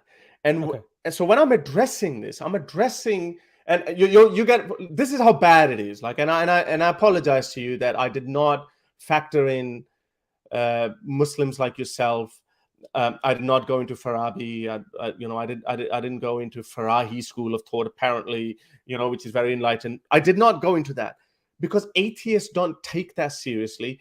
Neither do traditionalist Muslims. Now, here's a point that you made, and I'm not an expert on that. I'm not going to argue with you any further than that because it doesn't discredit my position. You say, well, this is what we see around us is Wahhabism and what the fundamental. So basically, you're making an argument that before Wahhabism, Muslims were more enlightened as a civilization than what they are today. I would give you some basic surface level examples, and that just slaps the argument down.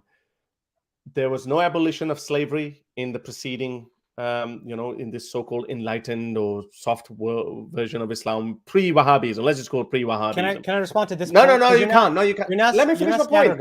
Okay. You're scattergunning, but okay, go ahead. No, I'm not scattering. We were talking about science. Now you're going to silly. I've already answered that. No, I've already answered the science part. That people can turn off. People can turn off their brain, and then they can go get on with it. But they themselves are I don't saying care that what they they say. I just quoted you Abdul Salam and Ramajan. They both What- had nothing to do with the Quran. His What- quantum field theory had nothing but to I'm do with the but I'm Quran. telling But he you that said it. but I'm It doesn't matter what they say. throughout Islamic history It and doesn't matter Christian what they say. history, the church is the one that produced the scientists, what you call scientists today. The people who created in the Islamic world were theologians, jurists. Like that is the people who they were all men of religion. So when you Doesn't matter. say so, It it's doesn't matter. unfalsifiable. It It's doesn't. It is unfalsifiable, my falsifiable. friend. Look, as Because I you said, just say that it doesn't matter what they say. Like, yeah, no, do it you- doesn't do you matter. ac- Yeah. okay, do you acknowledge? So you're saying that we fall from a point, and now in the modern period, I agree with that. If you look at science, for example, you can take a quote of Dalal in the book Islam, Science, and the Challenge of History. This is a historian of science. He writes, until the rise of modern science, no other civilization engaged as many scientists, produced as many scientific books, or provided as varied and sustained support for scientific We have activity examples. than So the Islamic the world. church was against Michael Cervantes, Giordano Bruno, and I know Galileo. You're giving conflicting evidence. We have evidence. There's a lot of historians who actually My friend. disagree with that position. So when it comes to, there are books on this issue, like they're called, you in your book you say the word Dark Ages, right? You should know that there's now been disproved by historians of science. There's a book that's literally called The Light Ages by Falk. There's the book The Genesis of Science: How the Christian Middle Ages Launched the I think Scientific you're reading too many Revolution Christian by Hanam. There's Galileo Goes to Jail, the book I told you about. There's Islamic Science and the Making of the European Renaissance by George Salaba. There's The House of Wisdom by Jim Khalili, if you want a more popular book. That's okay. These are with books that. that you should read, my friend. No, I like Jim Khalili, by the way, and yes, I do agree that a lot of I still go with the golden age period. And those, I don't call it a like myth. like Galileo himself was a religious thinker. So probably was Newton. Bruno, I believe. He was a Platonist. Yeah, but he was burned at stake, man. Come on. But the point I'm trying to say is that there is another side. There's another option. I know that. I've already counted that point. I've already, this is for the fourth time I'm saying that we know that religious people can turn off their religion for a moment. You cannot believe in Adam and Eve theory. And I get it. You can turn that into allegory. You can look at it as a metaphor, right? This is one of your coping mechanism that, okay, you know what? Adam and Eve is a metaphorical story. It's not a literal story. Now I can get on with my evolution experiment and I can believe into evolution. Okay. But this is a coping mechanism. And this is what I mean by when I say that people can turn off their religious mind and then they can turn on the scientific mind. Fair enough. I'm all for you. Well done. Good luck. Keep turning off your religion and this dates hadith or Allah's thrown under the water or whatever. You can go with that, turn that into a metaphor and get on with your scientific revolution. I'm with you on that. Again, the argument that I have made in the book that is yet to be debunked by you is that the religion, and you have also come a little bit to my side, but not entirely, and that's fine, that is dogmatism, literalism, that's what stops you from scientific. Right. And this is how I'm seeing it, because my understanding of Islam, understanding of Islam is literalism. I get it. I agree with you. Because I don't think. Punchline. Punchline. I like it. Punchline. Because Islam would not have needed these later thinkers to tell you what the real Islam is. Prophet Muhammad, the one who knew everything about the religion and what he was told by God, he should have told us. He should not have said these silly things, which you probably don't believe in, the dates and poison, Allah's thrown underwater, all of these things. So he should have told us, not modern thinkers, not freaking Ibn Rushd or... so can I... Okay. Yeah. So I think I want to move on to the next part, which is the next part we were going to talk about. Then you drag me back into scientific. My friend. I just wanted to say now that I want to move on to, because what we are actually asking is, should the Islamic world embrace atheism? That's kind of the question. And so in your book, you talk about how nothing is good from religion, right? Because that's religion blocks science. I use the word exclusively. So you said, quote, I fail to see anything good comes from the baggage of religion. This is on page 54. Then you debunk the idea that religions defenders will say, they'll say that, but you say that there's no good from religion, right? So in another place in my book, I actually specifically added the word exclusively. This is one of my very strong arguments. I think you probably missed that. But the point is though, I want to share with you, not that you're going to agree with me, and that's not the purpose. The purpose is for you to see a rational argument and say, oh, I can see how you could come to that viewpoint. That's, I think, what I want to get to, not that we agree with each other. Sure. So when it comes to the benefits of religion, I feel that so not only does it not block religion, it actually encourages science, as it has done throughout history. But there are other benefits of religion which you have not appreciated, and I wanted to get into those.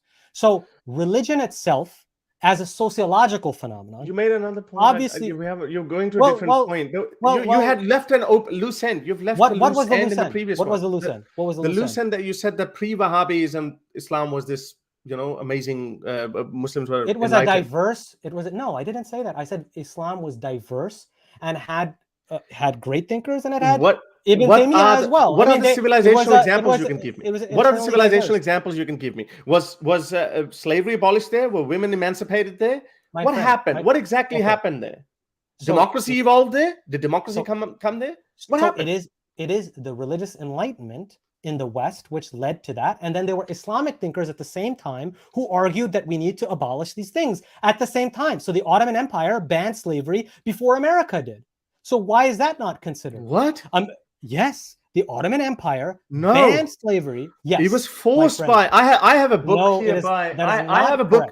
Okay, let me tell you. So this one I know. I have a book here by Bernard Lewis. You know Bernard Lewis. He's written like 6 books on the Islamic civilization. Do you know Bernard Lewis?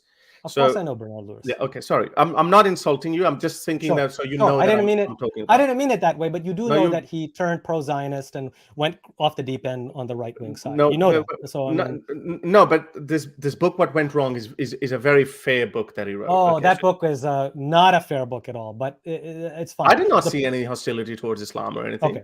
I mean, okay. So I'm not a historian. I'll leave that to you to critique that. And I'll take your word on good faith, okay? So he writes this part that how in the 18th century, what was the Sultan's name at that point? He forced them to stop the slave trade, and initially when they did it, and then the grand Imam of Hijaz issued a fatwa that the Ottomans are apostates, and this is our right to slavery is a God-given right, blah blah blah. And then when he issued a fatwa, he said Janissaries or something, and then there were some negotiations, and then he said, okay, you know what, you can keep the slavery going in Hijaz, but Ottomans actually did it under pressure from the British.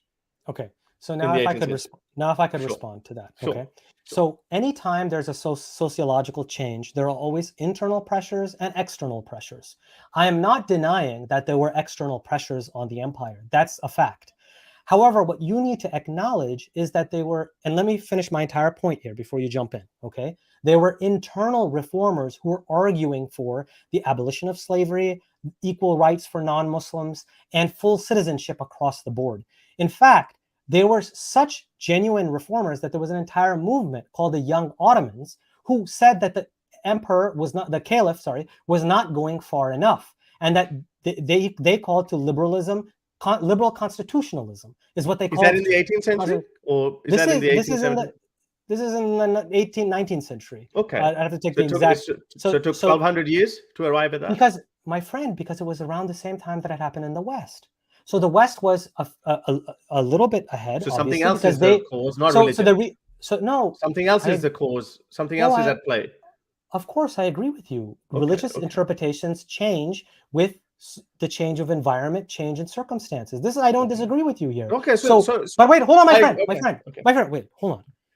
Slavery, abolition of slavery did not simply happen. And this is a new atheist viewpoint that Sam Harris has, that ideas are all that matter. No, the reason why abolition took hold in the West, and the reason why it happened in Britain for the first time, in the first place, was because they were the first to industrialize. Industrialization is what connecting to abolition that allowed on the ground, and then these concerns allowed for abolitionist movement to take steam. So similarly, in the Islamic world, there were people who were internal reformers, who were liberal Muslims, as we would say, modernists. They argued these exact same things. So what I'm trying to say is, I'm not saying I don't have this kind of view, because academic scholars, like scholars, we don't have the view that religion operates in a void or a I'm happy vacuum with by that. itself. No, I Religion get it. always interacts with its environment. There's not a Okay, coincidence that yes. American Muslims have more liberal, progressive views than people who live in Saudi Arabia, right? That's an obvious thing. Yeah, because they're influenced by Western liberalism, right? Because so no, religion is always the interpretations change based on your So circumstances. what's the point of that freaking religion then? Like, I mean, okay, so then if you rely on, that's hang where I on. want. Yeah. So let me respond, and I'm okay with that. If you go into the nitty-gritty, and you can, I'm sure, because you're academic, and you can probably list me examples of what were those activists at that time in the 18th century who were speaking for equal rights for the Jews and minorities, etc. Absolutely. My point still remains that for a perfect religion, it takes 1,200 years at that point, or 1,100 years, however long it was, for it to come up with this. Now, this is a pre-Wahhabi era that you're talking about. My argument still remains the same. That when you say that these other people were popping up here and there, and they were coming up with more enlightened version of Islam or interpretation of Islam, I'm still saying that, again, I'm coming at it from a consequentialist point of view, that when we look at how old is this New Age Enlightenment? A lot of people credit industrialization to that as well. 200 years. Within 200 years, we abolished slavery, civil rights, true democracies, rights for homosexuals, kinder to animals. Within 200 years, purely just tiny bit of tweaking. That is removing the influence of the church in politics.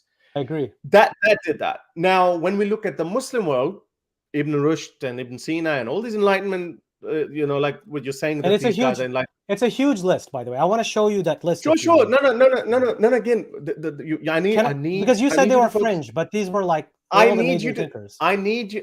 The reason why I'm calling fringe is that what impact did they have in the society they were living in? A huge impact. They were no. I'm comparing. They were the Jawad. I'm comparing that. This is why I just brought this 20th and 21st century enlightenment, 19th and 20th century enlightenment. How can I share my screen? Because you shared your screen. Yeah, sure. Just go present and share screen, and I'll show that. I don't see where the share screen is. At the bottom, there's. Can you tell me, my friend? Present there. Present. Okay, I got you. Thank you. I appreciate it. Yeah, present and then go let's share see if screen. Let's see if I can do this correctly. All right. Yeah. Okay. I'm a little I would, the reason why I'm calling fringe is because of the lack of impact they had on the society. Now you say, okay, in the 18th century they were working. Hang on. Let me finish my point. But let me show you the screen, though, please. Yeah. Okay. So this is a huge list of thinkers, Islamic philosophers. All right, that were highly influential. So for you to say that, why were they not successful in abolishing slavery, women emancipation, and democracy? Why were they not successful? Because this was not the issue of the pre-modern period. No one had abolished slavery until the modern period. Yeah, so because Western thinkers. Because Western thinkers forced that by removing the influence of the church. I agree with you on anti-clericalism. So we needed to remove the influence of the mosque. That's what we're saying. The religious establishment, the clerical religious establishment, which is different. We needed to remove that. Which is different. So do you not think that I'm against the mullah mentality and the mullahs? I mean, I clearly I am. But so in the 21st century. What's that? You're doing that now, though. I'm saying religious Islamic modernists going down to the 19th century have been saying that. They've been writing against the mullahs. That's fine, but you should support me then. Hang on a second. You should support me then. Why? Because I'm agreeing with you. No, you say my entire religion, you essentialize, and you're reductionist and essentialist. In your world, in your worldview, would it matter? In your liberal worldview, would it matter that someone like me I believe in is an atheist? I say, you know what? I don't believe in his religion, but Jawad has a right to practice his religion. So I believe in freedom of religion and freedom of belief, which includes a lack of belief. However, I do believe that atheism in general, just like you believe religion is harmful, I believe atheism is harmful. That's fine. And I do want to get into. But can we coexist? We must coexist. That's fine. So you and I agree. No, hang on. But no. Jawad, you're still missing that point. This is why I keep bringing in the last 200 years in the West. I'm saying that, and when you compare that, even if I grant you that there was a huge list of Enlightenment scholars and activists and people who had interpreted Islam in a more benign manner, I am purely going into the result of it. The result of that has not been good. Democracies, liberal democracies, emerged in the West for a reason. Okay, now I'll leave that for you guys to work it out. What are the reasons? And well, you one can of the disagree. reasons, But the example is it. right before our eyes. The proof is in the pudding. Yes, but we suffered from long period of colonization in which our entire in the 18th century? In the 18th century? What were you guys doing before 18th? World was colonized. What were you doing before the 18th century? So okay, let me ask you this.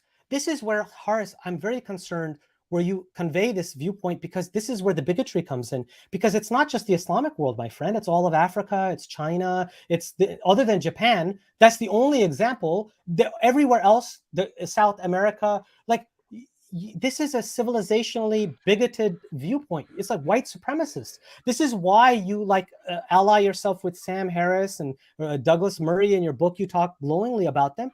This is a very bigoted viewpoint. If, I'm for asking example, you a very simple question. What was happening? What was happening before the 18th century, before the Europeans came on the Islamic lands? What was happening before that? So this is a huge. Why did you not abolish slavery then? Why did you not evolve? Because Magna Carta was written in the 13th century. Magna Carta, you're using it in an almost mythical sense, but I don't want to get sidetracked, so let's not get into that. But the point is, the West had divine right of kings. They had all of these things. Yeah, they did. Right? They were dark ages. We call them dark ages for a reason. No. Nobody. I call them dark ages. No historian of science uses that anymore. Yeah, well, they do. But a lot of people do. Lay people do, yes, but not scholars. Okay. But do you want me to Google it and find examples of it? No, my friend. Let's have a conversation. Okay? So it's just irrelevant. Yeah, you get caught up on that. But I'm saying divine right to King Henry VIII. You know, he broke off with the church because he wanted to have another wife, and he invented a new Church of England. Yes, I mean, the dictators have always been around, monarchs have always been around, people seeking absolute power. And you can extend the same courtesy to khalifas as well, right? But khalifa is endorsed, my friend, by Islam. What you've been doing is, we've been talking about religion and science, and whenever you have to respond on religion and science, you shift to the issue of human rights. So can we at least acknowledge that on science, your viewpoint is a bit problematic if you look at the last thousands of years of history? Like when the fact that it's all of science. I've told you that already. Do you want me to answer that for the 5th time? We know that people turn off religion. For example, people can very easily, a Muslim can say, this is allegorical, this is not sahih, therefore, let me get into science. Then do you agree that religion does not block science, at least? Religion does, Muslims don't. Religion does, Muslims don't. I mean, okay. So then I think there's a hadith. Allah said, if anyone asks who created God, don't give him a philosophical answer. Just tell him, read this dua. No, this is a sahih hadith. I think the hadith you're saying says, don't think about the creator, think about the creation, which itself. No, that's not what it says. Which points again to the idea of looking at the world around you in science. But in any case, can we now come to, can I give you why I think religion is important? Because you said that it's just myth, superstition, garbage, and nothing important. This is the hadith I'm referring to. This is the hadith I'm referring to. That's fine. Sahih Muslim and Sahih Bukhari, Satan comes to every one of you and says, who created this and that, till he questions who created your Lord. I mean, these people were asking these questions even back in those days. But, you know, Dr. Jawad, you weren't there at that time. You would have said, you know, this is allegorical. Prophet Muhammad, just tell him, you know, some question. When he, or give him a contingency. It wasn't me, my friend. It wasn't me, my friend. It was the Islamic theologians, and especially the Islamic philosophers. But Prophet Muhammad didn't know the answer. The point is that in the So according to historical critical, so here's where you get everything very wrong in your book. So can you stop sharing the screen though? Wait, my friend. I go with the traditional understanding of Islam. Yeah. Yes. You can forgive me on that. Okay. You can forgive me. Okay, Jawad, but you can forgive me. Let's just understand the parameters. Let's just set the axioms. I get what you're going to say. You're going to say that most Muslims believe in it, so you believe in it. So you think it's worthwhile. So let me show you why I could. Okay. But that goes back to the scientific point. No, hold on, my friend. Now let me respond to this. Okay, because this is a powerful argument, right? Your argument, in a nutshell, is that even if the hadith was not these hadiths are not historical, the fact is that most Muslims believe in it, and that's what you're dealing with. That's your argument, correct? Yes. Now, I know this strategy because back in my fundamentalist days, I was an anti-Shia bigot. And when I was an anti-Shia bigot, I know the technique that we used in order to get them. And you're doing the same technique, and I want to show you what that technique is. So let's take the age of Ayesha, the marital age of Ayesha. So you say first that what matters is what. So either you say what matters is what Muhammad said or did, the Muhammad of history. So Muhammad married Ayesha at 9 years old. You specifically say on page 164, most Muslims do not know sex slavery was not only allowed, but also practiced by Muhammad and his closest friends. They do not know the Quran preaches flat earth theory and a geocentric view, unquote. This is page 164. So here you're appealing to the Muhammad of history because you're saying it doesn't matter what Muslims think, right? So now you're saying that you're grounding a claim in the Muhammad of history when it suits your purpose. Now, when I tell you, wait, hold on, let me just, wait, my friend. Yeah, no, steel manning. Steel manning. My friend, straw manning. You'll be able to, but you'll be able to respond. So just let me finish. Can I clarify? No, because you're going to build a whole building on a faulty foundation. And then you can topple it down, my friend. So let me just finish, okay? Just wasting time. Aren't you interested in understanding what I actually mean? No, because I don't want you jumping back and forth. I want to show you. No, I'll address this specific point. No. Hold on. I need to finish, okay? So you're not interested. If it suits you, then you say what matters is the Muhammad of history. When I tell you that actually historical critical scholarship disproves that Ayesha was 9 years old, when I tell you that, and when I tell you that historical critical scholars actually say that the hadiths are very, very suspect and questionable to the point where they say that no hadith can be taken as actually going back to the Prophet Muhammad, and that the Quran. Islam. Wait, hold on. No, it's not, because you could still destroyed use Islam. What are you left with? Hold on. Because you could still use the hadith. There's been a long. So when it suits you, you can use a good hadith and you can throw away the bad hadith. When you still have a methodology. Yeah, because the methodology that you formulated to throw away the bad hadiths. Hold on, we can get into that after this. Let me finish your methodology. So first, you make a claim of the Muhammad of history. When that's disproven, and I say no, historical critical scholarship shows that Ayesha was not. That's wait, an opinion. Hold on. No, it's not. It's the latest historical critical scholarship. Okay, so then when that's years later, thank you. But that's what historical critical scholars do. Do you think that when it comes to the Bible, we take what the Christian tradition says, or what we take, or do we take what historical? That's why I say Christianity is just as pathetic as any other religion. Okay. But hold on, let me finish now. So then you say, when that doesn't work, then you say, well, what matters is what Muslims think Muhammad said or did, the Muhammad of faith. Except the problem, and then the example that you say is, well, Muslims think that Muhammad. Wait, hold on. They're not mutually exclusive. They're not mutually exclusive. Let me finish at least, please. So then you say Muslims think that Muhammad married Ayesha when she was 9 years old. But the problem is that the Muhammad of faith is a construction by Muslims.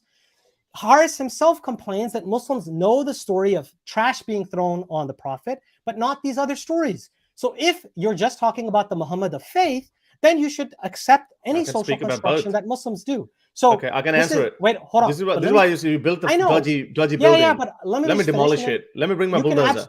Hold on. You can use your bulldozer, but I need to finish. So then this is exactly what Joshua Little, who used to be a new atheist, he turned into an Islamic Studies scholar. This is what he writes about this. He says, quote, Islamophobes will assert, as indeed did I, that the Muslim acceptance of the authenticity of this hadith causes child marriage amongst Muslims, a grave social ill. Therefore, by criticizing Muslims for accepting this hadith, Islamophobes claim that they are somehow making the world a better place. Even conceptually, there is an obvious problem here. It is the Muslim interpretation of that hadith that is going to determine whether and how Muslims act thereon, not the hadith or the mere acceptance of it itself. The most frequent response by Muslims that I have encountered to this hadith by far is that Ayesha was not a child in any meaningful sense, being pubescent or otherwise physically mature already at a young age. Indeed, to my surprise, this is not merely a modern concoction by Muslim apologists. The notion that Ayesha was pubescent or physically developed is actually the more common interpretation of this hadith that I've encountered in classical scholarship. So the point is that what you end up doing is constructing theology for Muslims themselves. You say that Muslims must believe in X, Y, and Z and must take this particular interpretation, whatever suits your agenda, to make it the worst possible situation. All right, got it. And if you're going to say that we're going to stick to the hadith and the seerah, that's your third move that you could make. But the problem with that is that the hadith and the seerah literature, as Western historical critical scholars acknowledge, is full of contradictions, necessitating that the historian or the believer is selective in approaching them. For example, there are hadiths that indicate Ayesha was a woman, even older.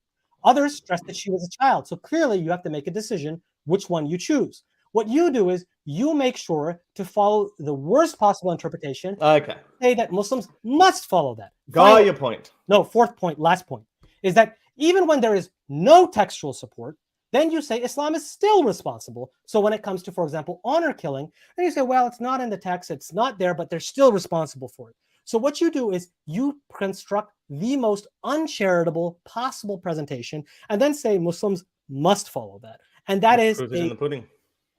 But that is not a just way. Let's just go with this. Let's just go with this. This is not a just way. I think this is a horrible. I think whatever good points you might have scored, but what you're going to listen and please mute yourself. Please, please mute yourself. I think that you've just shot yourself with a massive cannon. So your whole argument, this is the problem with all modernists, is like, okay, here's the new interpretation. This is a new scholarly work, and we're going to tell you. So what you've done, basically, you have discredited the last 1,400 years of people, not scholars, because you can find these examples of lists of people that who might have had different opinions. And I'm sure if I went through the list, I follow the enlightenments. I'm sure I'm an enlightenment. I use my reason. I question tradition. I question the church. Isn't that what you're calling for, though? No. Because I say that's shifting the goalpost. So this is what Thomas Jefferson grand was doing, that you quoted in the beginning of your book. I don't care. Screw him. Like I told you, the reason why we've quoted those people is because of the society we ended up with. When we follow Islam, the society we ended up with is in front of everyone. Okay, now let me finish my whole point and you'll understand that. So first of all, saying that what the historical Muhammad is, now you say, hang on a second, that's not the real historical Muhammad, although billion plus Muslims who have born and died in that religion. Stuff about Jesus, that's not historically true. No, screw Jesus as well. It's not about that. This is the same concept. These Muslims have lived and died according to their understanding. So what is historical Muhammad? You come and question it. There's other people who tell you that this is the historical Muhammad. This is what he told you how to behave, blah, blah, blah, blah, blah. And then that resulted in a society in which that had the golden age. In which people say, golden age people, go and have a look what how women were doing in that time. How what in any society, abolished? in any no, they weren't. Yes, exactly. But Islam failed. So you're historically anachronistic. Okay, let me finish my point. This is why I said just mute yourself and let me present my whole argument. But I'll let you talk. Okay, no, because then I think you might feel like saying something, and then you do the same, my friend. You do. I did mute myself. I did mute myself. I did mute myself. I know. Fine, because you did it, I will do it, my friend. Go ahead. Okay. Because I saw that, there's this urge to just jump in. So religion, so Islam, perfect religion, failed to create a society until it was influenced by the West in the 20th or 21st century, that we could see some democratic principles in the West. Women are getting empowered. We're recognizing minority rights, dhimmi, which is encoded in Islam, all these kind of things. Okay, now I'm just zooming out a little bit because you're going in unnecessary specifics. And even the enlightened scholars that you listed, I'm sure if I just randomly picked their word, and if I really wasted my time and read what their opinion was on women or on homosexuals or on dhimmis, they might be better than the traditional Salafist view, but it might not be as good, which would be acceptable to you or me. I can bet my life on that. Why? Because there's a principle at play here. The principle at play here is that we are a product of our time. What I am today, people in 100 or 150 years from today would be far more enlightened than both of you put together. They would be more concerned about animal welfare than you and I are, for example. So there's something else is at play. It's not Islam. So when you talk about Islam, I go back into, okay, so this is a perfect religion comes in. Nobody knows who this historical Muhammad is. Nobody understands. There's so many discrepancies on what the daraba means and what amputation of hands and feet of people who fight against Allah and His Messenger. What does that mean? Metaphorical? No, it's this and that. Blah blah blah. It resulted in a society that is in front of you.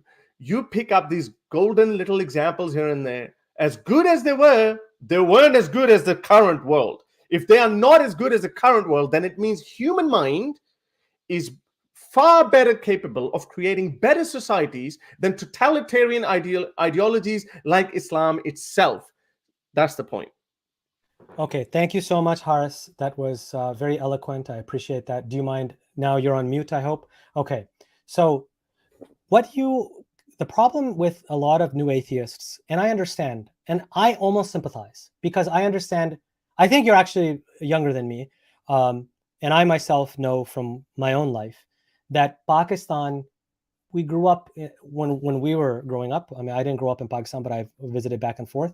It was a move toward fundamentalism. This is especially after the 70s, the jihad in Afghanistan, which was supported by America and Saudi Arabia, caused this rightward shift. So I understand when new atheists and ex-Muslims only see religious fundamentalism as the way to view the religion.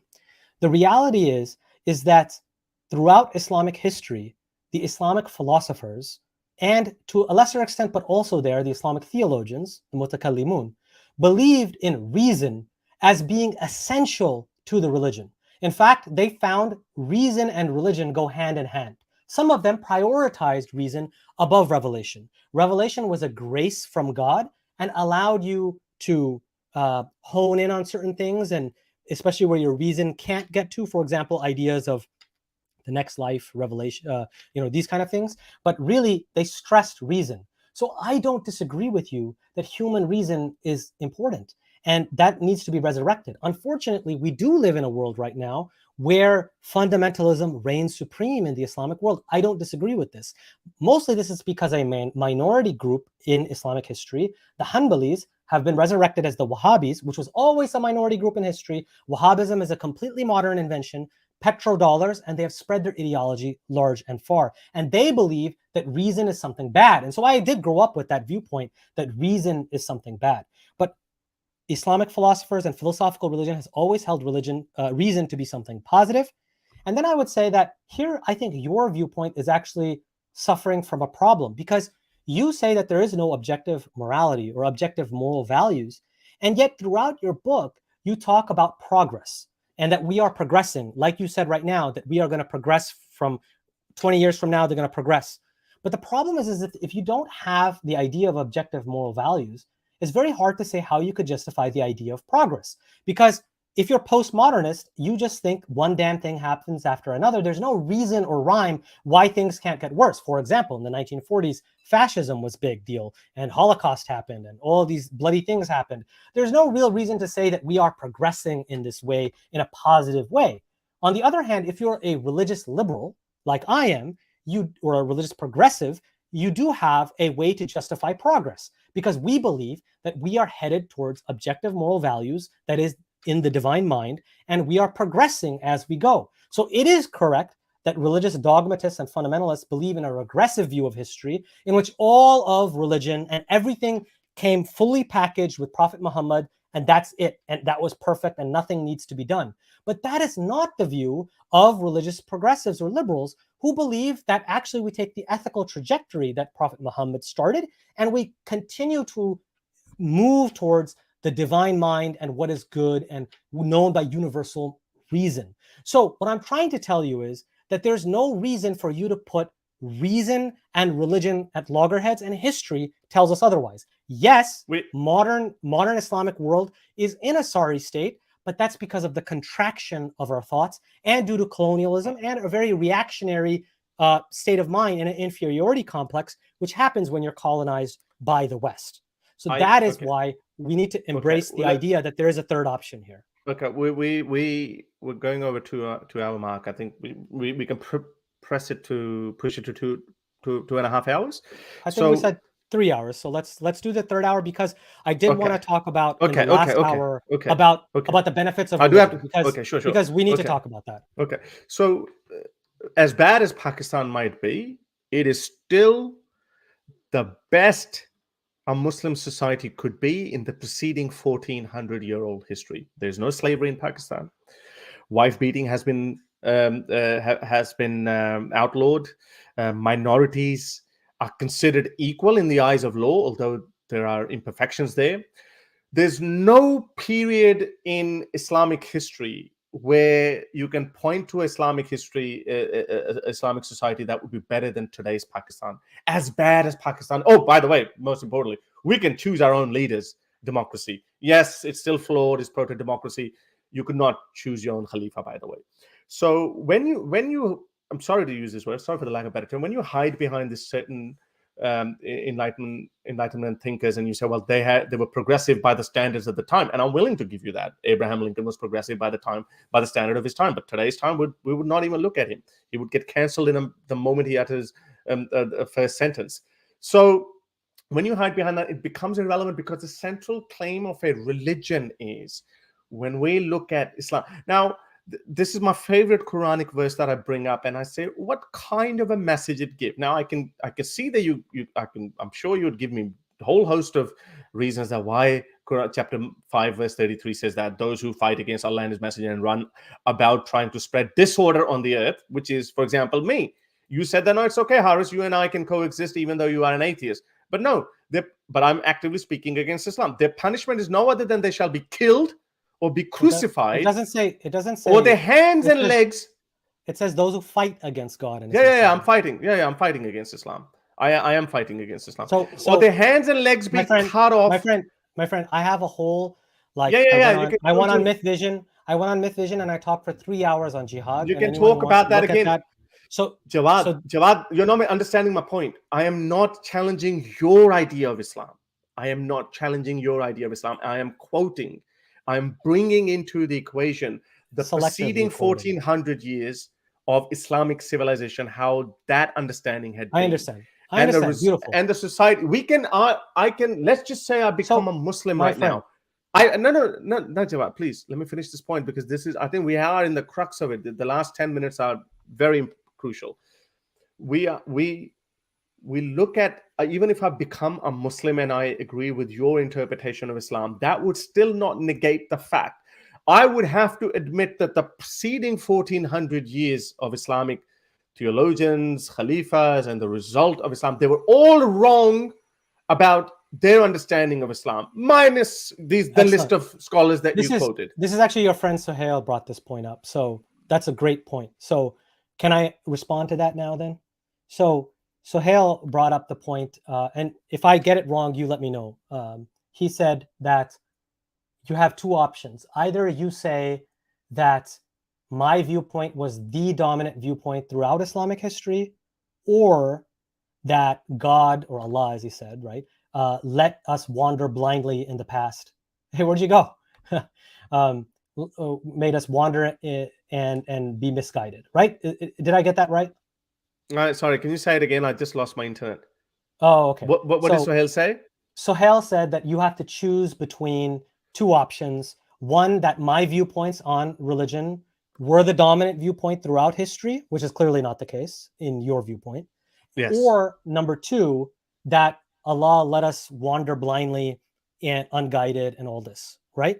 So yeah, that's a good argument. I didn't read his point, but I think that's a good point. Okay. Yeah, I tagged you in it. I wanted to give you a good. I didn't want to read into it because I saw some sniggering comments. I didn't want to get involved in that. Okay. So that's why I wasn't reading that.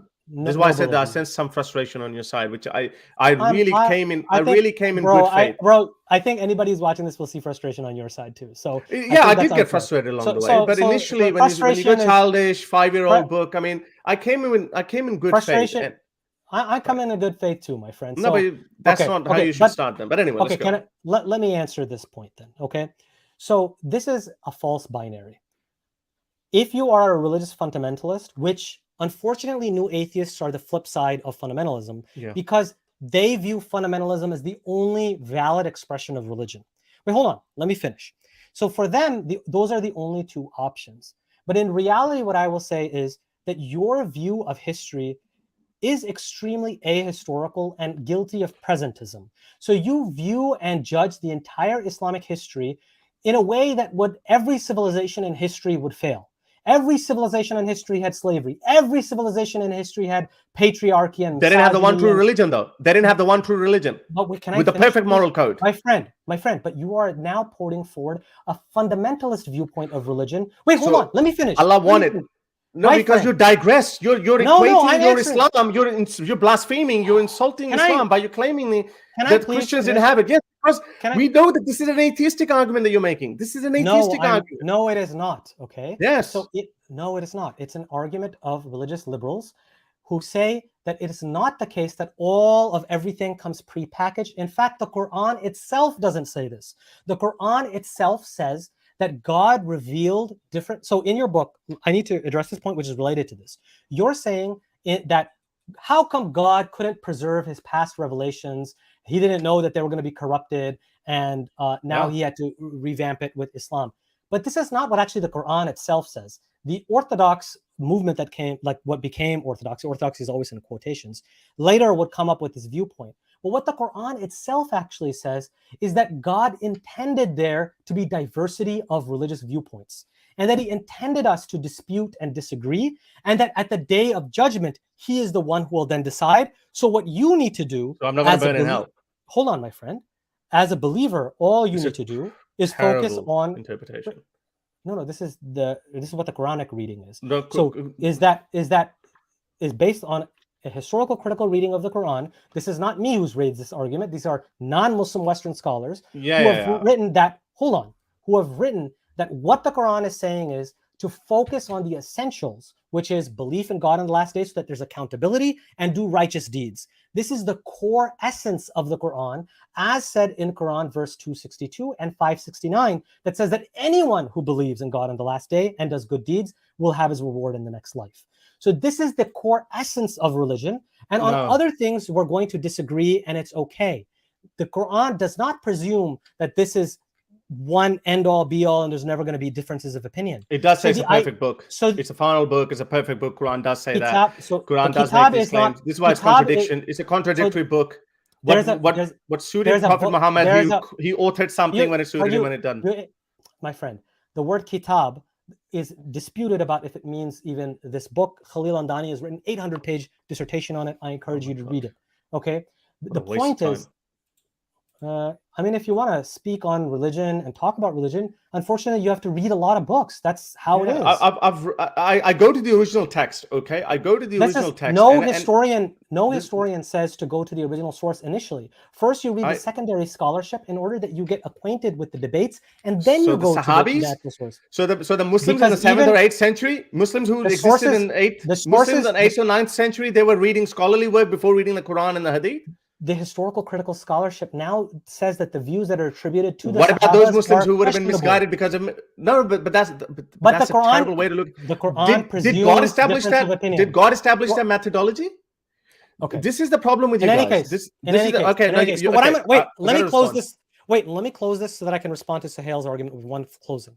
What I will say is that in Islamic history, my view, it's presentist to put in modern issues that didn't exist and superimpose them onto the past. Instead, what we can say is that my intellectual tradition has a robust presence in the medieval Islamic tradition. We're talking about the Islamic philosophers and the Islamic rationalists, as well as the more enlightened post-Ghazali thinkers such as Fakhruddin al-Razi. So this is a very robust theology that has a precedent in Islamic history. We get it. But to expect that we needed to abolish slavery, why don't we just talk about green gas emissions and child labor? We need to expect all of this to be. Women's rights are very basic. Okay, let me address this point. This is why it just doesn't fly with anyone. Like, you just don't need to write 800-page dissertations on what does kitab mean and what daraba means. This is what the proof is in the pudding. Well, that's this is why nobody takes theology seriously anymore, because it's such a dead argument. It's not theology. Nobody should take scholarship. Yeah, because I don't. But that's terrible. This is why it's not convincing. This is why you guys are losing the battle. More people are either they become more fundamentalists or they become atheists. They just leave religion altogether, because this middle way. Let me finish my point. I'll let you speak. Wait, hold on. I'm going to give you the final word on this. I'm going to give you the final word. I'm not going to respond to it. And then we'll move into the benefits of religion. And then you can counter me on that. Is that fair enough? I'm giving you the final word on this point. Okay. All right, please. Go. No, I'm giving you the final word. Oh, sorry. Okay. So you get the final word, and then I'll talk about that topic. Yeah, okay. And then we can close off the debate. So when we look at this 1400-year-old history, and I've made this argument blatantly obvious, and it's very clear, anyone would look into it, they'll be like, yes, if this was the perfect code of conduct, perfect book that was given, final message. Islam's one of the central messages of Islam is the Prophet Muhammad, the final message. This is it. I'm done with you people. I'm sending you the final message. That's it.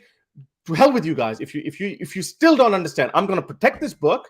No word's going to go here and there. This is the final message. It takes you 1400 years to come up with a society that is better for minorities, better for women, better for other human rights we can talk about, less torture, blah, blah, blah. It takes you 1400 years, okay? If you say that those people along the line, even though the dominant version of Islam was not the right version of Islam, it's hardly a comfort for those hundreds of millions of women and slaves who were beneath the heel of the Muslim overlords. Hardly a comfort for them. This is an insult to every single person who ever lived under the heel of Islam or Muslim, which was inspired by the Islamic doctrine.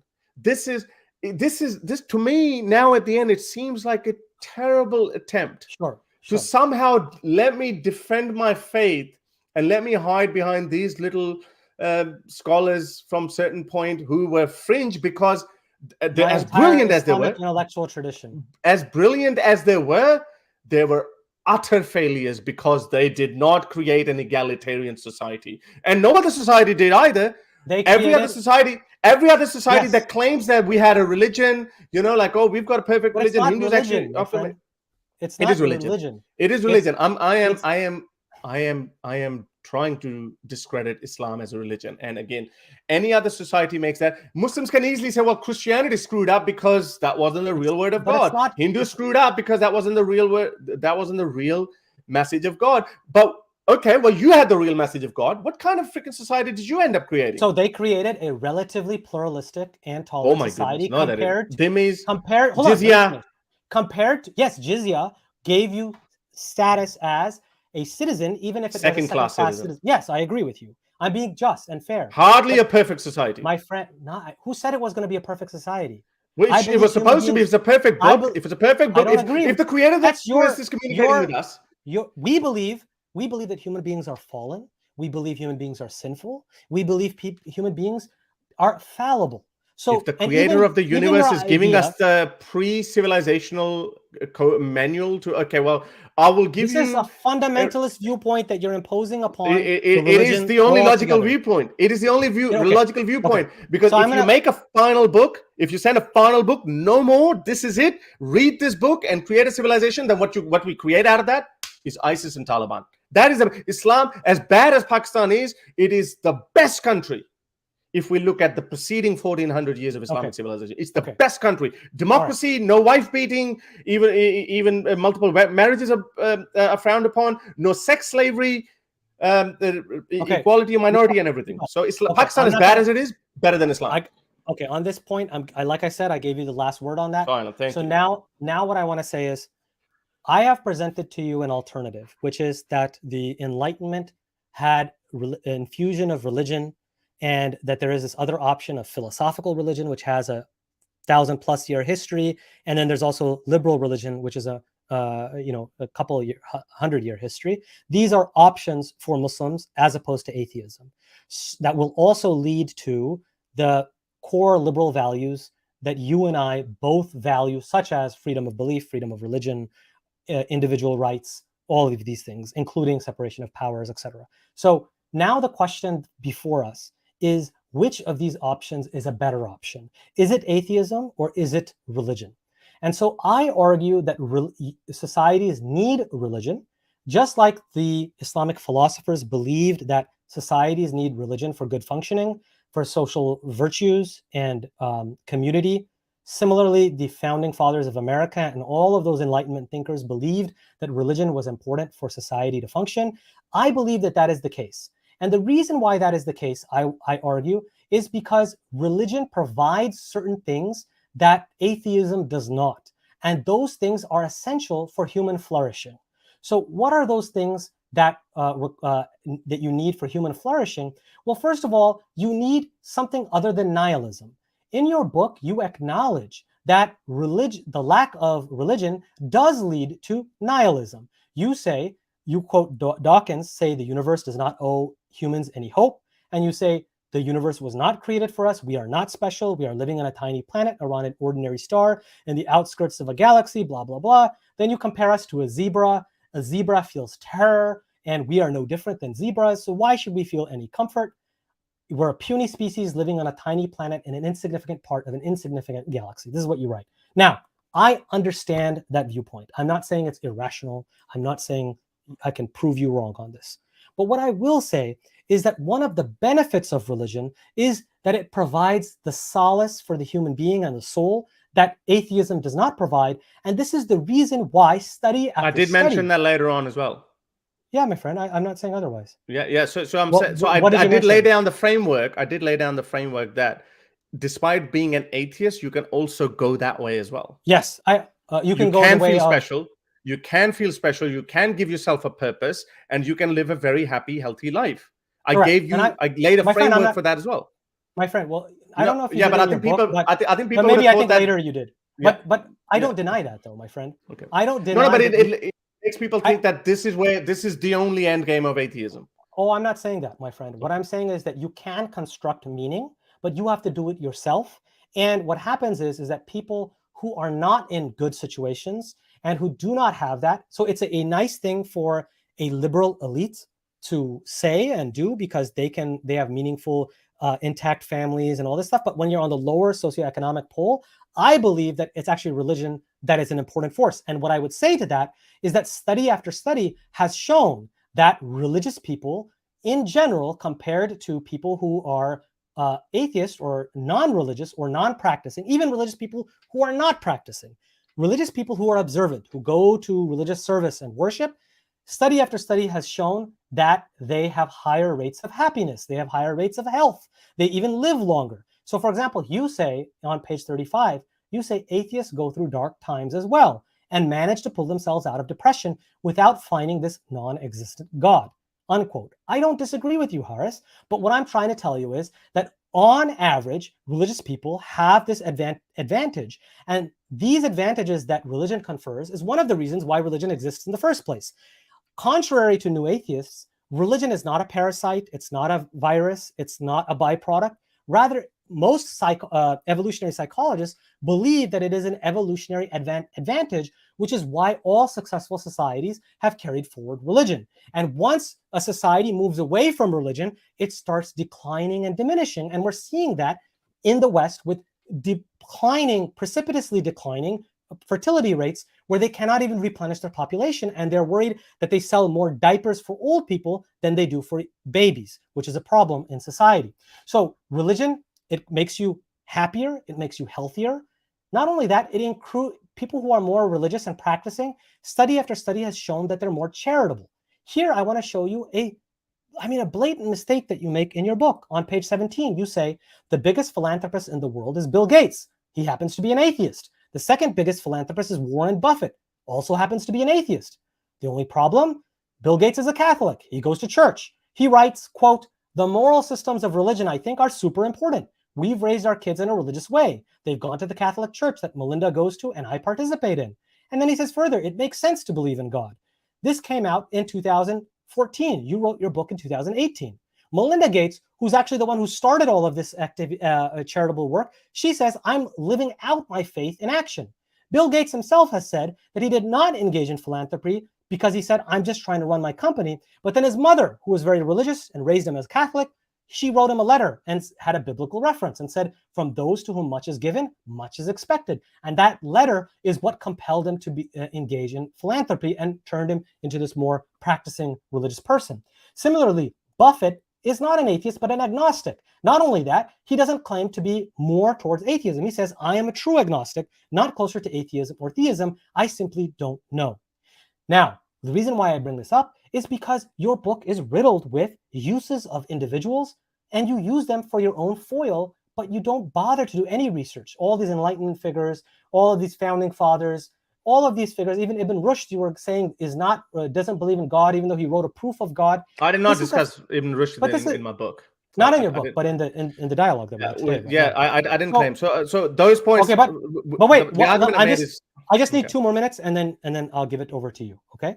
So religious people are not only happier, they're not only healthier according to studies, but religiously practicing people who go to church regularly and do worship services, they're also more civically engaged. They engage in clubs and community organizations, take part in civic and political life. They do more local voting. Study after study has shown this. In fact, we see that as societies turn towards irreligion It's more irreligion than atheism, by the way, but irreligion does lead to atheism, of course. We lead to one of the biggest problems that we're facing today, which is social atomization. Society is people are becoming more and more lonely, to the point where people are saying there's a lonely epidemic. And this is worse in more secular or irreligious societies, where there are even households where there's just one single person living in those households in a majority of houses. We went from living in extended families with great social capital, suddenly we're going to this lonely existence. You have people who are more religious, are less depressed, less likely to commit suicide. So even though you said that, yes, atheists can get out of this, that's correct. But religion provides an evolutionary advantage. People who are more religious commit suicide much less. You said that this is only because, quote, suicides are systematically hidden from the official records, as they are considered a stigma and shameful for the family, massively underreported. You're talking about countries like Pakistan, Iran, and Saudi Arabia. However, these studies have been done in Western countries, in which there were controlled studies that have shown that religiously observant people are less likely to commit suicide. In fact, this scholarship goes all the way back to Emil Durkheim, and your book didn't show any familiarity with any of this. Then you mentioned Kazakhstan, and you said, quote, if belief in God alone was effective in preventing suicide, then Kazakhstan, which is a majority Muslim country, would have had a high suicide rate. This is on page 33. But the reality is that Kazakhstan can hardly be called a Muslim country. This is a quote from Digital Commons. This is BU, the university, BYU.edu. No true Scotsman at the end. Always a no true Scotsman with you people. No, it's not a true Scotsman. It's the fact that atheism was implemented on a top-down. It was under communism. And so there are studies that show that it is not a religious society. So it's not a true Scotsman. Okay, we got your point. We got your point. Let's just go. Okay. It's the fact is that your counterpoint actually 50 points you've made. It's actually, yeah, because I'm making the entire argument, then you can respond. So in fact, this source says one of the highest rates of atheism in the region is in Kazakhstan. So this point actually works against you. So not only that, but more religion means more family. More God means more family. There's a tight correlation between religion and intact and large families. Families are what form the core of a society. Loss of religion results in the breakdown of the family unit. More single family homes, plummeting marriage and fertility rates, more divorces, more single parenthood. Secular societies have a record number of people living in one-person homes, as I told you, almost going to 50% in some societies. Oh, wow, you've been listening to Daniel Hakikachu. Okay, Daniel Hakikachu is. I'll give you all the time to respond, my friend. But let me just lay out the argument so then you can respond. I've got to forget 50. There's so many problems with those arguments. Presented as slam dunk arguments. Hold on, my friend. They're not slam dunk. You can respond. We're having an engaging dialogue, and I'll make sure that you feel that you've responded in full, but I just want to present it, and then people can decide for themselves. So Daniel Hakikachu, the problem with Daniel Hakikachu... Forget about Hakikachu. Forget about... No, just finish your point. No, my friend. I need to talk about that. Because... I'm going to forget about it. That's your divergence. It's okay, my friend. My friend, I need to speak. How's that okay? I'm going to forget about it. Then please, my friend. Please, my friend. Okay, then let me talk about Daniel Hakikachu afterward then. Is that okay? Yes, afterwards. Okay. Because I want to explain. Talk about him afterwards. I appreciate it. Thank you so much. Okay, so talk about him. Talk about him afterwards. More religion, more God means more marital success and less divorce. The highest rates of success if you meet your spouse is if you meet them in church. Lowest is if you meet them at a bar or online in a dating app, which is 6 times more likely to divorce. Cohabitation before marriage increases divorce by 33%. The highest rates of success for married people are as if they marry as virgins. Virgins are happiest in marriage. More sexual partners before marriage, more likely you are to be divorced. Regular church attendance actually reduces the rate of divorce rates, according to recent studies. Now, this is where I actually watched some of your engaging talks on the secular jihadists, where you talk about you and I guess his name is Armin. You talk about your sexual ethics, and you actually mention it in your book as well. In fact, you defend fornication or adultery in at least 3 times in your book. On page 30, you say, in Islam, homosexuality, female equality, and adultery can never be accepted. You say on page 45, what is so terrible about 2 people having sex in private? That you're talking about, I'm assuming, at least premarital sex, if not adultery. On page 70, you say, it is okay for me to have sex outside of wedlock, and it is also okay for my sister to have sex with whomever she likes, however she likes, whether married or not. In a video called A Defense of Polyamory, Armin Navabi, your co-host, defends polyamory as a solution and open marriage. you guys also justify bestiality and incest, although later you say, No, I don't. You walk this back and you say that you can't do it because of YouTube and you're engaging in what can be called taqiyya. Now, Harris, you respond. It was a joke. When Armin Navabi says that he can't understand what the harm is with 2 brothers and 2 sisters, Harris Sultan responds, quote, fair enough. I could care less about that, unquote. I have the YouTube link here. Yeah, the solution to the divorce problem, according to you guys, both of you, is open marriage, no stigma to the exit clause, and make it an expectation. This is a quote. Make it an expectation that marriage is going to be temporary. Harris says divorce is not a failure. If a couple stays on for the rest of their lives, that is a failure. So staying with a married person, that's a failure. We were not biologically designed for one person. And then Harris compares us to animals and says, no, we should not be monogamous. We should normalize divorce. This is what you said. And then you defend 2 men or 2 women as opposed to a mother and a father. You defend cohabitation, and you talk about how, and this is the most interesting point, is what Armin talks about how we went from the extended family to the nuclear family, and now we should move to the chosen family. And that, I think, is the endpoint of extreme liberal individualism and libertinism, where you are this kind of person out in space with no attachments, and you're born in this way without attachments to anyone.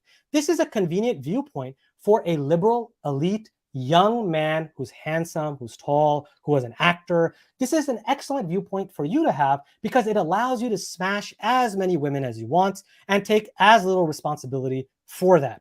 And so this viewpoint, however, is harmful to the rest of society, especially to women, because they have a biology which is different than the young, virile man that you are. So there are harms of divorce that cannot be denied. That leads to fatherless boys are more aggressive. They are more likely to be incarcerated. Girls without father figures are more likely to lose their virginity and have unstable relationships. They have higher mental health, psychiatric disease, suicide attempts, substance abuse, health burdens, including risk of premature death. And they also don't. I'm almost done. They also move to new marriages partners very quickly. And then you have the problem of stepfathers and boyfriends who move into the family home, and then that is where the highest rates of abuse go on children, as well as murders and homicides.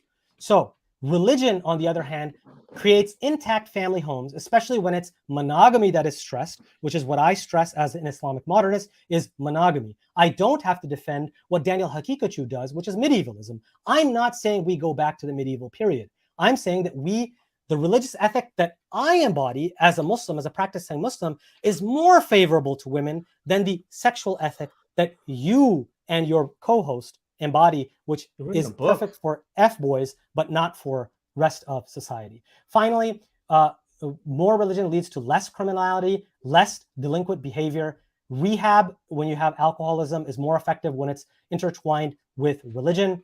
And finally, once I'll let you speak and I'll give you your fair time, I do want to show how inaccurate you are when you talk about, there's a video where you talk about Van Jones and you talk about Muslims in prison. I want to show you how bad your research is, but I'm going to let you finish. So religion is highly beneficial to society, and you should at least acknowledge that, even if you're not convinced. Okay. Well, we could go on. You said in our agreement that we could go on further. Yeah, but you said that we could go on further. We could, but no, not more than that. I have to play cricket. I have to go cricket training. Well, you can do another half an hour. I'm here. Okay, it's up to you. Okay, listen. Yeah, well, we can do another one as well. I think we should do this in Urdu as well, because I think Urdu. Are you proficient in Urdu? No, I can speak it, but I speak it with a terrible accent. You would smash me in that. But go ahead. No, I wouldn't. Well, I'm smashing you in this as well. we'll let the audience decide. I'm joking. I'm just saying you can smash me. Like, it's not about the accent; it's about the argument. Okay, you've said so many things. But I'm more eloquent in English. Fair enough. If I forget certain points that you made sure. So many points. I basically said that there are all these benefits of religion in society. Yeah. Okay. Yeah. Right. Okay. First of all, that's got benefits are not incumbent upon the veracity of any other claim.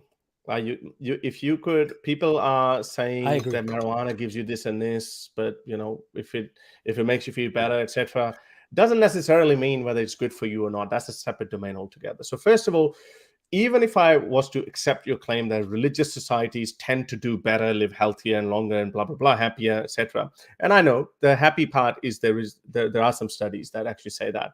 But there's so many other counterpoints on that as well, which is that societies up until now have been religious. So people who become irreligious initially, they also have the stigma in that. But then you go into the Western world and you say, okay, well, Western world. But then there are other arguments on that. There's materialism. There is this, this desire to get indulged in worldly gains and all that. So, and then you can make an argument that the quality of life is higher in non-religious societies.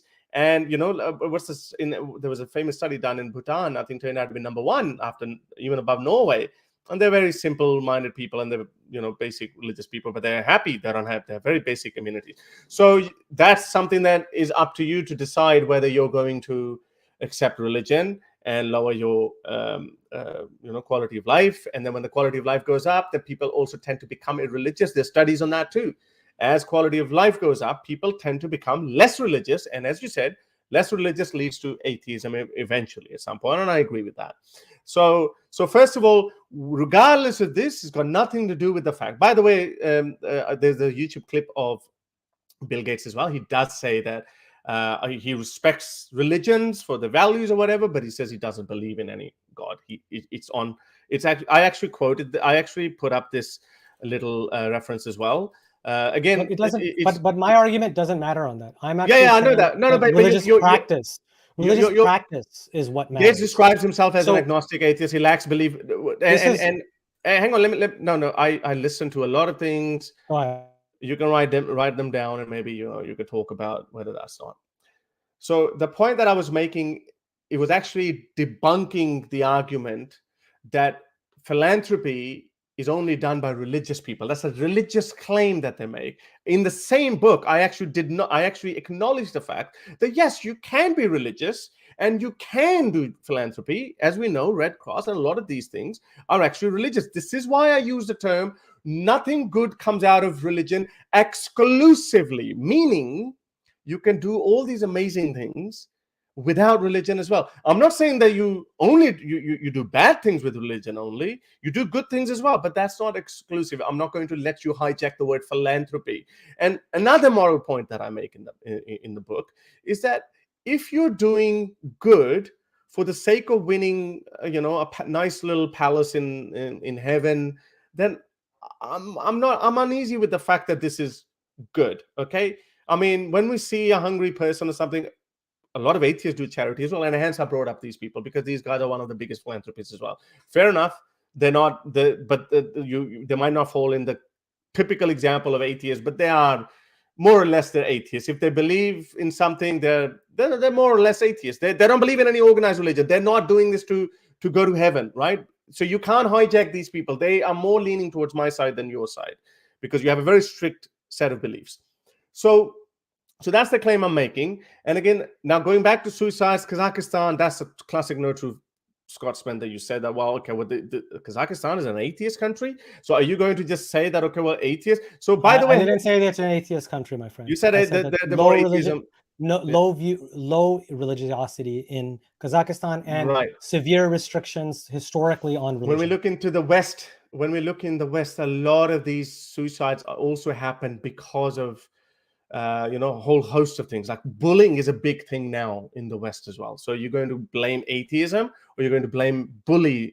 I'm not blaming atheism. I'm not blaming atheism, but go ahead. Yeah, that's fine. I'm saying that religion benefits society in certain concrete ways. Yes, that's fine. And that's why we shouldn't simply abandon it. We have Muslims. We have Muslims who commit suicides as well. So again, fair enough. I'm willing to give you, like, if we are going to look into the studies, I don't think that I'm actually unaware of that, but you might be right in that. I'm willing to grant you on that. But again, that doesn't destroy my original point. Whether that be the case, if we all become depressed, manic depressed, and we all want to kill ourselves, but we can stop that by saying that there is a fairy tale that you can believe in, that still does not make that fairy tale into a reality. It does not do that. So I am more interested in that. So what I do, or people like me say, you know what? It's not all that doom and gloom. I'm a very happy person. I really am. Like I sleep like for 7 hours or something.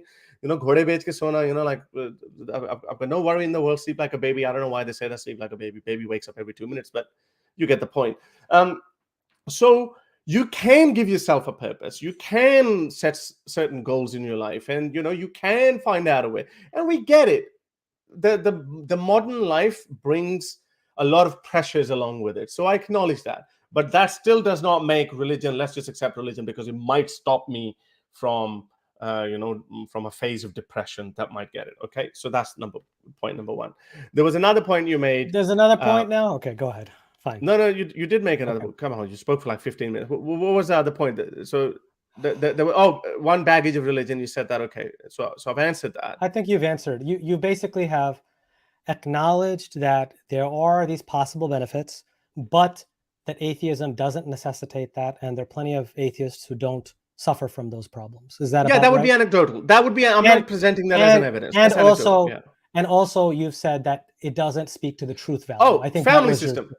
Family system. There we go. That was your other point. Family system. Yeah. Right. Okay. And we say fertility rate falling down, and this is why I brought up Daniel Kikuchi, and you can talk about that. Fertility rates are dropping across the Muslim Arab world as well immediately when they got money. Women are not empowered, and the still fertility rates are dropping. Why? Because it's got to do with economic independence, or even people focusing on quality rather than quantity.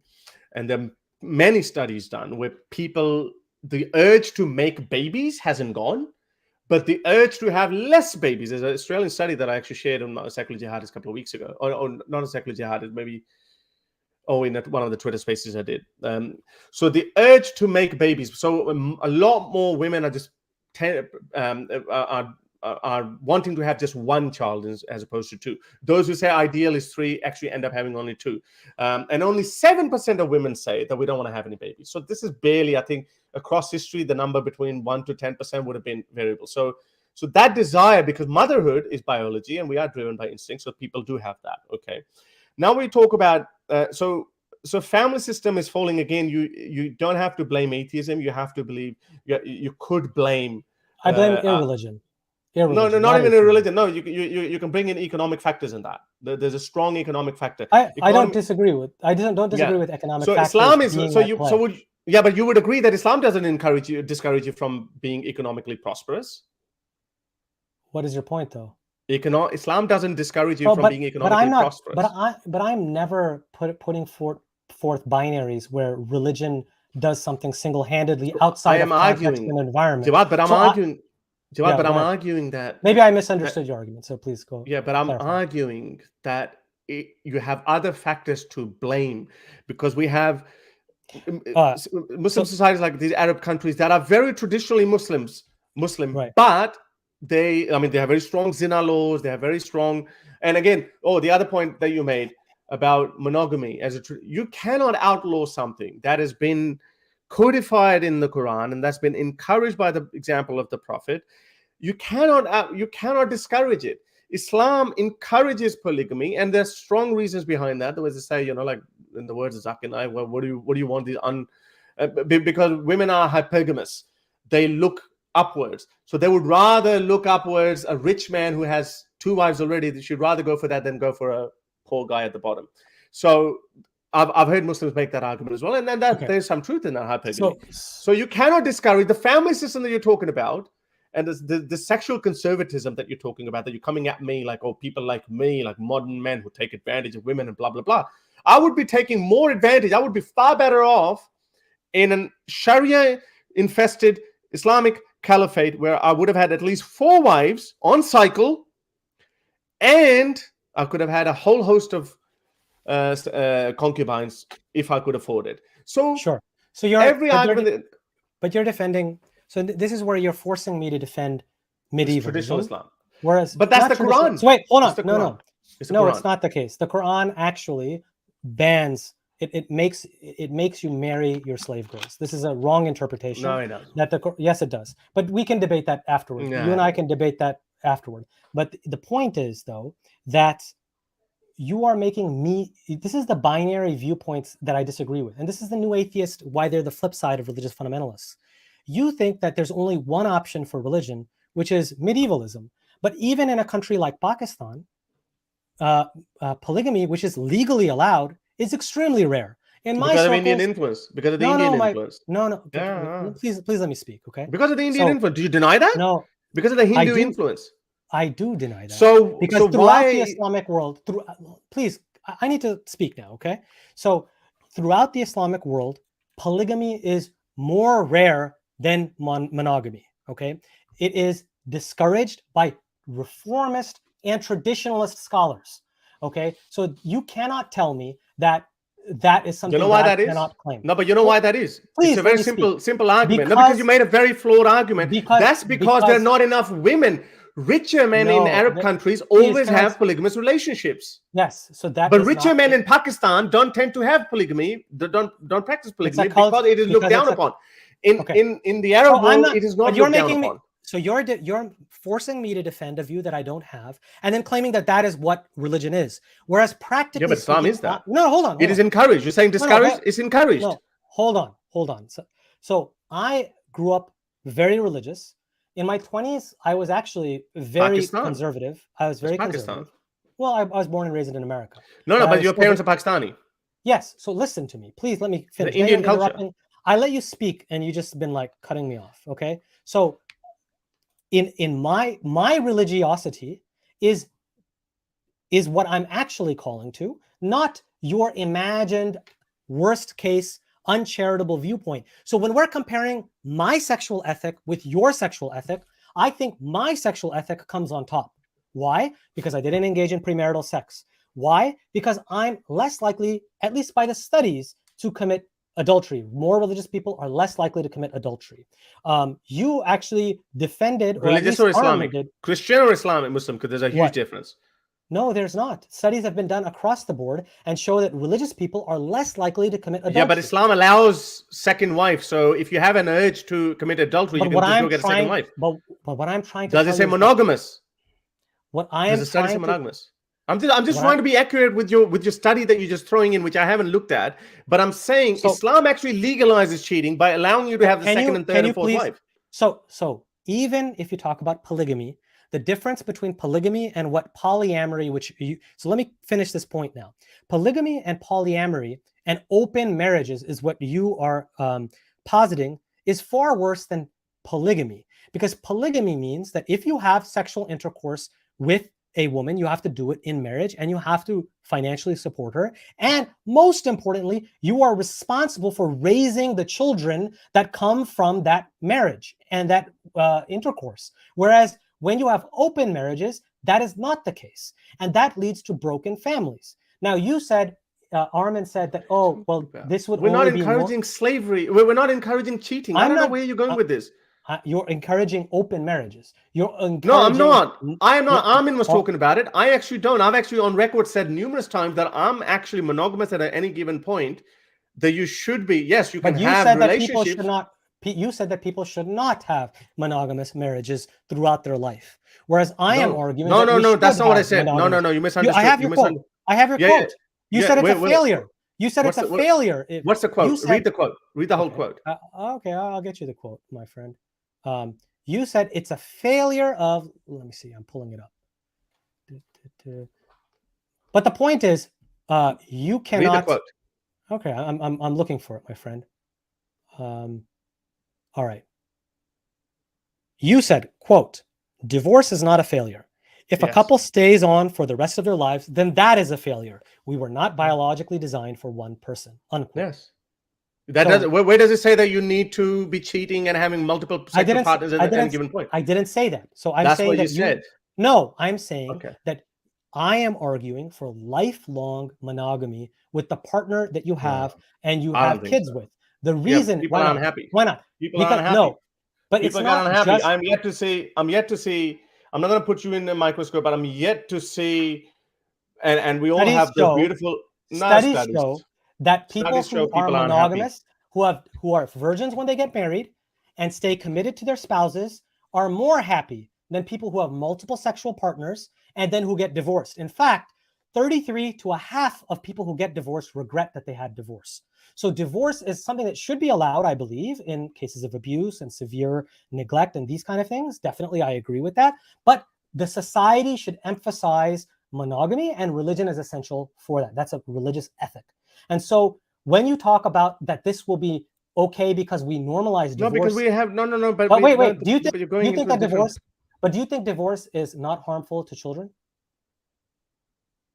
Well, yeah, it is. It's but the core family.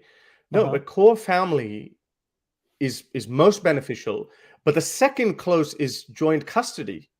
There are numerous studies done. So now I agree with you. I agree with you. But that's second. Single parent. Yeah, but it's all. Yeah, but the cost. Okay, so instead of being miserable with each other, it's better to divorce and look after the kids in a joint capacity. Be a good father, be a good mother, and have a joint. Look, there is no study. All the studies that you refer to. And I actually said the study that was done on all the studies that were done on this topic, when we talk about children of divorced parents have, like health issues, they're being aggressive and all. When you look into it, it's one parent is actually absent. Correct. So that's the problem.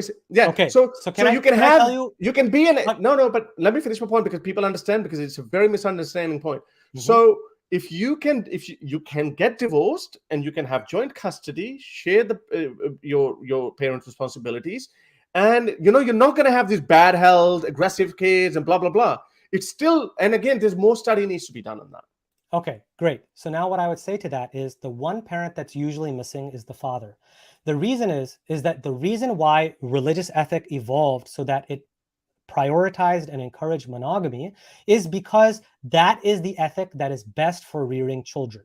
That is why, because whenever a child is born, then there's always a mother there. Biologically, there's always a mother. The question is whether there will be a father there who will then raise the kid. And the way to ensure that, the way society uses to ensure that that's the case, is to prohibit the man from having sexual intercourse outside of marriage, and to say that he must stay married to the person that he has a child with. We can do that without religion. Wait, hold on, my friend. Of course we can do that with religion. But the point is about without religion. Yes, we can. Do I know that we can do that without religion. That's my point. I'm not disagreeing with you. You could do all of these things without. I get that. But what I'm trying to show you is that there is an advantage on a societal level. And what happens is in those studies that you were talking about, that was only looking at those fathers who did not then get married and get a girlfriend and have different kids. The reason why kids get depressed and go through these things is not just because of stigma, as Armin and you have said, but rather it is because the father figure becomes missing. His attention and his resources, his time and his finances. This is a Christian argument. It doesn't work for you. Your religion allows multiple wives. My religion discourages polygamy on one very strong reading. Okay, so that's the one that I'm encouraging. Okay, and this is the modern ethic that most Muslims, practically speaking, polygamy is unheard of. In my situation, I was not a modernist growing up, but I could not be allowed to get a second wife. If I mentioned a second wife to my wife, she would laugh. Okay, so this is, now you just say, oh, that's just Hinduism. No, this is modern. Christian ethics. So everything that's good, you relate to outside of Islam. Yeah, it is, but it is bad. You relate. Islam is so bad because it allows. Okay, let me answer this. Let me answer this eloquently. I'm almost done. Made that point. No, I'm almost done. So the fact is that the reason why you need a religious sexual ethic is to ensure that the father figure is there full-time with his family. And if he goes in an open marriage, as you have said, then he's distracted. His financial resources. I am not open marriage. I am not for open marriage. You have said it yourself that you said that you don't think that that's Armin. Armin is into polyamory. But you said, but why not? Because it's not an issue for me. It's not my battle fight. No, your liberal ideology, your libertine ideology does not allow you to disallow that. Whatever ideology, I'll take any ideology over Islamic ideology, and I'll tell you why. I'll take any ideology over Islamic ideology. I'll tell you why. Yeah. So come on, let's make the point. Let me make my point. You've said that Brother you can't even deny Javad. You have said that you can't even disallow a sister and a sister to be in a relationship, or a brother and a brother. I have other arguments on that. I have other arguments. You said that it's by a totally law, different argument. Okay. All right. I have a totally different argument on that. And there's a whole debate on incest or why, through my line of reasoning. The Quran itself, by the way, discourages the polygamy. It's only the Hadith, which is again questionable about whether Quran doesn't discourage. Yes, it does. Quran doesn't. It absolutely does. And Zagros, can someone find me Zagros? I think maybe you might be. It literally says, says if you cannot treat them equally and you will not be able to treat them, then only one. Okay, so that is the verse. Okay? So how can so it means you are allowed. I didn't deny that it's not allowed, but I'm telling you that in the religious ethic of the modern period, it's not something that's encouraged. Screw modernity. Okay. That 1,400 million, hundreds of millions of women have to live under that hanging sword. This is the binary that you produce, which is I have to defend because it makes medievalism versus your Islam. Enlightenment, which was a religious phenomenon to begin with. That it reformed religion, and you're saying that I can't go that same path because of all the figures that you have raised. Because it makes sense. It seems to me that you're making excuses. It makes sense to a fundamentalist and because you're making excuses. Okay, it makes sense to a fundamentalist and a new atheist. That's who it makes sense to. Okay, let me answer that. It doesn't matter what you say. We also have Sahih Hadith narrations where Prophet Muhammad himself wasn't doing justice to his wives because you can never do justice. So Quran just dangling that little carrot. I didn't say that it was disallowed. I said that it is discouraged. Okay? It's not discouraged. It's not even discouraged. Modern but it's not discouraged. Can ban it. It's up to them. And Reformed traditionalists have said that. That's like saying modernists who say it. That's like saying as long as you don't leave a mark on her face, you can plant one across the face. So I have a whole video on the fact that verse does not mean that. But I'm not even talking about that. I'm not even talking about. Come on, man. Let me. You want to push religious people into a box. Let me push it first. You're not even letting me push all of history. You're not even letting me push anything. All the science that was done under the Islamic umbrella, throw that all out the garbage. When I call you on that, you say, "What about slavery?" I'm getting tired now. No society. But why don't you do your? Now. Yeah, go ahead. I'm tired too, my friend. Now. Yeah, it hurts when you're getting smashed. I mean, it hurts. Thank you. I'm sure that a lot of atheists are going to convert to Islam today. I don't need anyone to convert, my friend. What I need people to realize. If you win, that's the metric. What I need people to realize is that you don't have to live in a binary. I don't need you to tell me how I behave. Shouting. And you're not letting me finish my point. You say racist and bigoted things. You have said that you side with far right European bigots who say that we should limit migration to Europe. That's the stuff that you encourage. Values matter. Yeah. So you do this racist. If someone that's not racist. That's not bigoted. And then you wonder why people think you're a sellout and a bigot. Like nobody wonders. I don't wonder. Nobody people respect me. You literally called your country Pakistan as barbaric, and you're using white man's burden. But you're not a white man. You believe in white. So do you believe in white man's burden? No, it's got nothing to do with white or black. I know. It's coconut man's burden, right? Coconut man's burden. How Pakistani minorities are treated, it is barbaric by today's standards. Not by Islamic standards. By Islamic standards, it's a beautiful country. By Islamic standards, it's way better. Strange. But let me finish my point. Harris, it's strange that there are atheists of other religions, such as Hindus and Jews, who can leave their religion and do so decently. They don't have to then join far-right bigots and xenophobes. I'm not far-right bigot. I haven't joined with any far-right bigot. But you do side with them on my. But you believe. Yeah, but you believe. I've had a fight with him. But you believe in their theory of mass migration of brown hordes of Muslims who are overcoming Europe. Those who believe in child marriages. Those who believe in child marriages. You back that narrative. You back that narrative. Yeah. See, you're defending it right now. There's a next caveat in that. Those people who have barbaric values, including according to you, those are barbaric values. Child marriages. I don't use white man's burden language because it's not about white man's language. I'm somebody who's studied history. I'm an academic. Islam is, So what about? Are you going to child marriage? Is that a barbaric practice or not? Child marriage is a barbaric practice or not? So is Africa barbaric? Child marriage is barbaric practice or not? Is Africa barbaric? And any country, yeah. Well, see, this is where white man is worried to talk about this. I would say, do you want to hear? Do you want to hear a soundbite? Here's a soundbite. Tell me any civilization other than white people, any society, whether that's the American Bible Belt, any society that practices or endorses child marriage, in my view, is barbaric. That's it. It's very simple. There you go. That's the soundbite. You're going to put that in Nigeria. How is it racist? Black people, blah blah blah. Well, it's barbaric, and those people should not come to civilized countries. Here's another soundbite. You know how civilized countries should not allow those people in. Hey, Mr. White Man, you know how bad you are at statistics and research? You literally criticized Van Jones for talking about the rate of criminality, and then you looked into statistics about how many Muslims there are in prisons in America without realizing that 90% of them are converts to Islam in jail, Black people. So you accidentally made a racist and bigoted argument because racism is very close to the bigoted arguments that you make. They're all about stigmatizing this is how brown stupid you and are. Black people. The argument is not I'm about not race. stupid, The my argument friends. you I am are an stupid. academic. No, you're very stupid. I'm the one who has multiple degrees and Very reads stupid. books. You don't read very books. stupid. You haven't read. I've got you quite don't a few read any books. I got quite a few books. Okay. Which books? Which academic books have you read recently? Okay, just listen to this point. Well, you didn't even know four quote points Dawkins. of you didn't even know four cosmological arguments.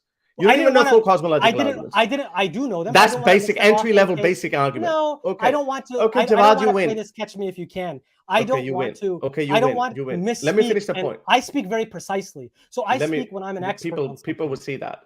Let me finish my point about polygamy. Okay, you win. You're better than me. Everything. That's fine. Okay. Let me finish the point. Islam. Oh, well, good. You need to read the Quran a bit more rather than trying to reinterpret it. You need to read classical explanation and interpretation of that. No, you haven't. Islam allows when you use argument of family system. I'm a Quranic studies scholar. You are nothing. Well, you don't even read Arabic.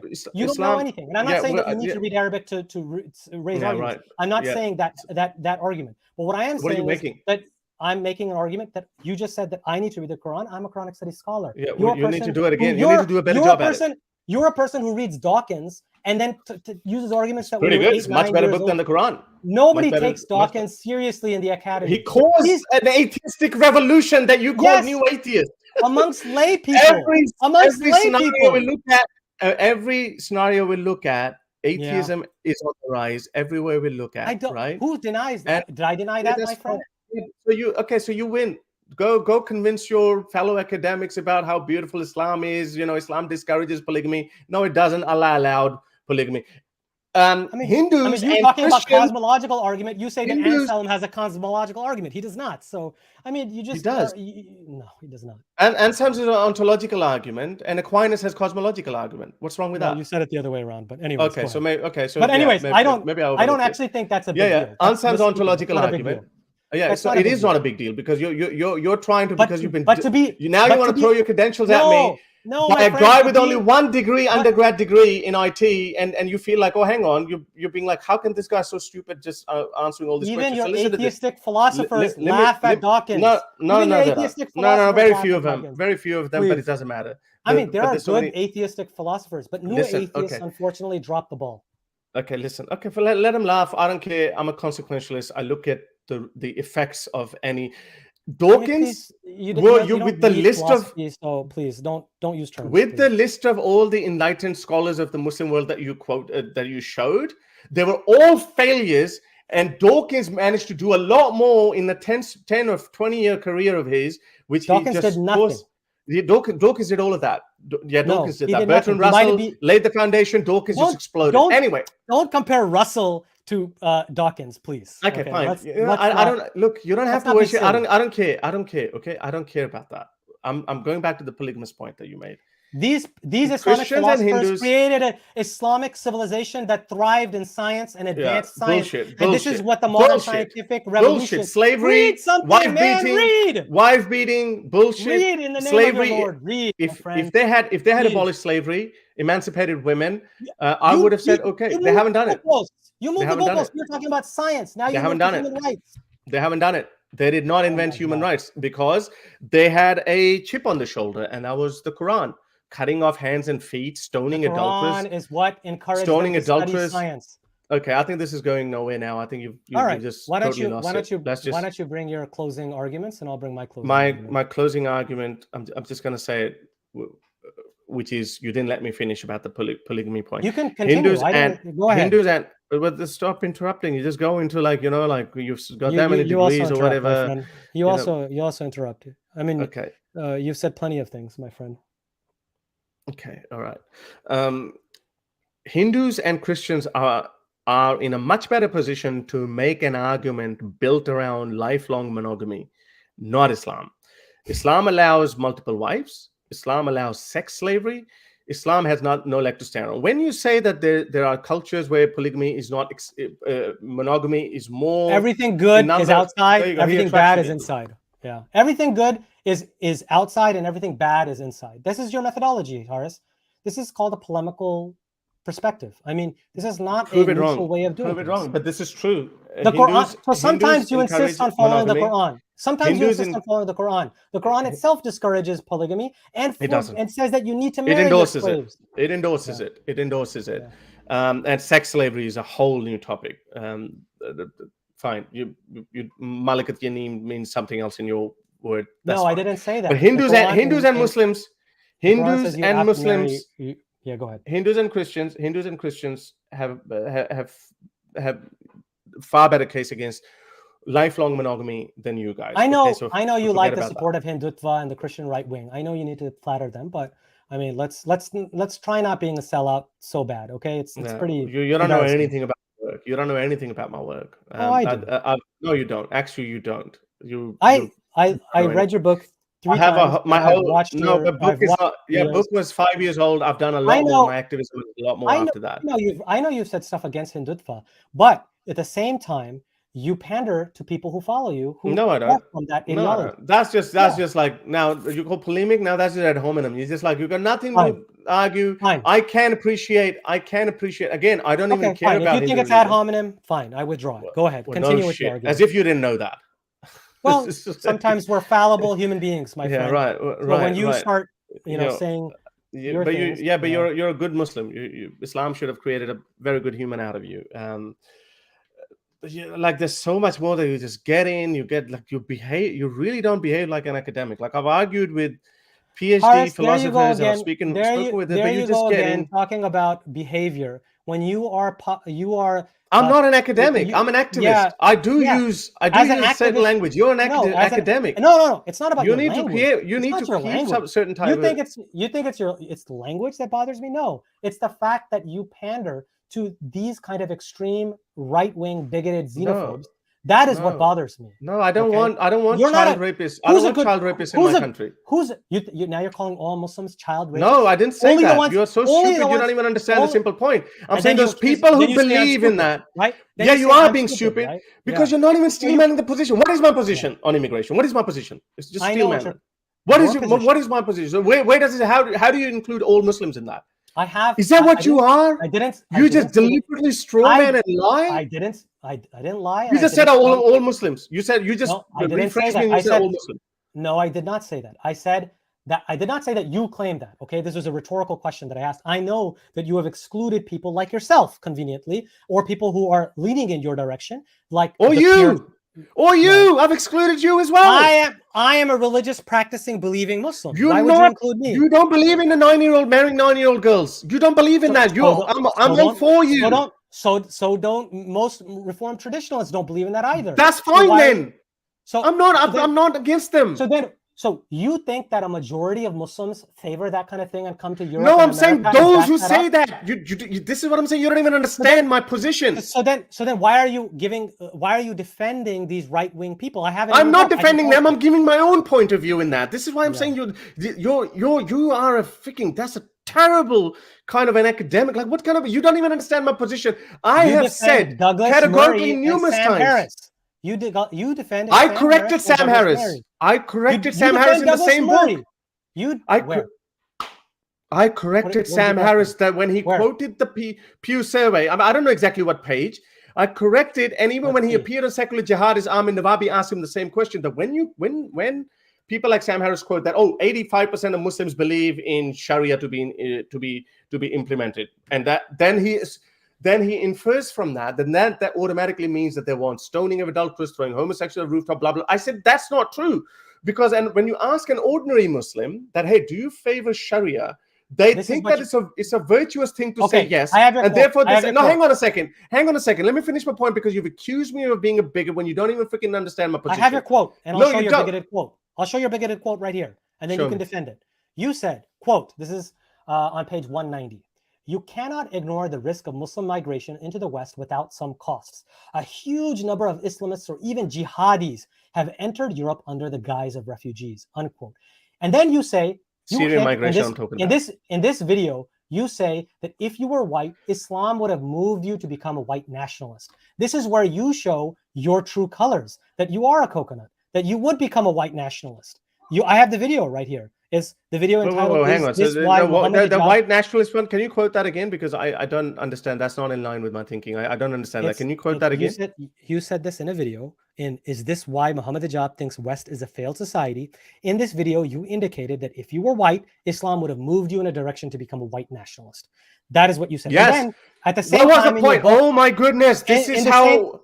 In the same book, I'm going to have to wrap this up very quickly, but you are misquoting. The whole title is about, I am saying if Muhammad Hijab's version of Islam is to be believed, then any white person listening to it would become a white nationalist. I am defending you lot here. Like, did someone do this homework for you, or you actually watched these videos? Well, who did your homework when you were doing all of this research with these bad points? I did my own. Well, a terrible You did not do your own. I think someone is sending. This is so stupid of you, Jawad. I think I just caught you out red-handed with your pants down. I am saying that if you go with hijab, if you had actually watched the video, you would have known what I'm actually talking about. It's possible that you were implying that. I don't know. Because somebody sent you a quote. No, nobody sent any quote. I watched your videos myself. Okay, I'm the one who read your book 3 times, and I watched your video. It's possible that I'm a decent person. So if that's not what you meant, fine. But on the other hand, now go back to another. Thank you. No, but you do defend the right-wing European nationalists and say they got a point. This is what you said. That's not what I say. Okay. What I say, that's not what I say. I say this, and I've said it so many times before. I, being an immigrant, when I was a Muslim myself, I can never close that door on any young Muslim man or a woman. I can never close that door. I've said that numerous times. Hang on a second. I have said that numerous times. What I do say is that called Linda Sarsour an ISIS and Taliban supporter. You said, let me see exactly what you said. You called Linda Sarsour, who has defended gay LGBT rights. You have called her that her views were not that clear at that point. Her views were not that clear. But you don't think that's Islamophobic? You don't think that's Islamophobic? No. Admit that if you call Linda Sarsour. Okay, so any Muslim, you just immediately assume that they support Taliban and ISIS? No, not any Muslim. I'd never assumed that about you, Mufti Abu Laid. You said Linda Sarsour. No, I can't exactly remember. I must have quoted something as well. I must have quoted. Must have read the foundation. I can't remember. I have the quote. I'll find it for you. Let me find it in my book. I'm sure there's a context to that as well. I'm sure. Let's see. If I haven't followed her work recently. No, but you were enough that you said that. So that's an interesting thing. Because no problem with that. It's a 5-year-old video, a book, and but you don't mind smearing somebody and saying that about I would have had a good reason to say it. I would write down an apology if I am proven wrong. I am more than happy to do that. Page 186. You said, if given the opportunity, they would take over the non-Muslim world in a heartbeat. They are generally sympathetic towards ISIS and the Taliban, and you're talking about Linda Sarsour along with Hizb ut-Tahrir, as if those are two people to combine. So you don't think that's Islamophobic? So I'm talking about Islamists. No. So what did I say? So I said, this is what I said. So these are the 4 concentric circles of what type of Muslims we have. We have jihadis, and the second one is Islamists. So Islamists, I'm saying, and you conveniently leave out the definition. You said of Islamists. You said these are. I'm reading it. It's in front of me. You put Linda Sarsour and Islamists and said common examples are Linda Sarsour and Hizb ut-Tahrir. If given the opportunity, they would take over the non-Muslim world in a heartbeat. They are generally sympathetic towards ISIS and the Taliban. Do you regret saying that about Linda Sarsour? No. Do you not see that that's Islamophobic? No, it's not. Let me explain that to you. You asked me a question. Thank goodness I found this. Robert Spencer. No. It's not. So, what is the definition of Islamists according to me, or how I have defined it? Islamists are the ones. Islamists are the ones. The ones who are dancing in LGBTQ rallies, right? No. Islamists are the ones who strive for Sharia through peaceful means. They don't believe in violence. Those are jihadists. Islamists are the ones who hold Sharia supreme as the law of the land, and they say, okay, you know what? We're going to bring it. Hizb ut-Tahrir's mission statement is this: that we're going to bring Islamic. I have no problem with you saying anything about Hizb ut-Tahrir. I have no problem with you saying about Linda Sarsour. So with Linda Sarsour has on record said that Sharia is the best form of government. Exactly. And No, Sharia she should be said- there. So what she's she an said- Islamist. No, what she said was she redefined Sharia in a way consistent with reformist Muslims I don't trust her. who say I don't trust Sharia. her. Yeah, why? Because you're Islamophobic. No, I don't trust her. Right? No, because you anyone think it's who taqiyya. You think it's taqiyya, right? Is it taqiyya? Anyone who says that Sharia is the best legal system, jurisprudence for any given society, I don't trust it, because when you look at Sharia, amputation, stoning of adulterers, homosexuals, that's why this is not.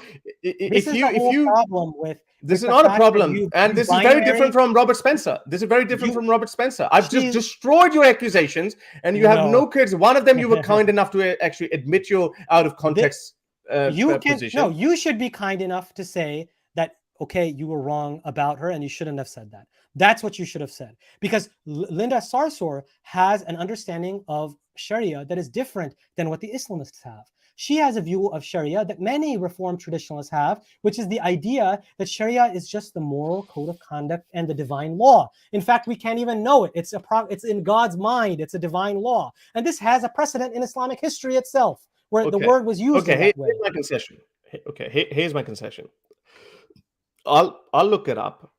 If she does not endorse the Sharia points that I find abhorrent, you've got hudud punishment and the civilization. You don't think you know enough from the fact that she backs LGBTQ rights? You don't think you? That's a much later position, though. That's a much later position, though. She's been consistent on this. No, that's a much later position. There's a debate with her with Yasser Qadhi on. Yeah, that happened when? 2 years ago?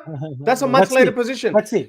Her views have. Let's see. Actually, let's see. Yeah, look 2015. 2015. When was your book written, sir? With Yasser Qadhi?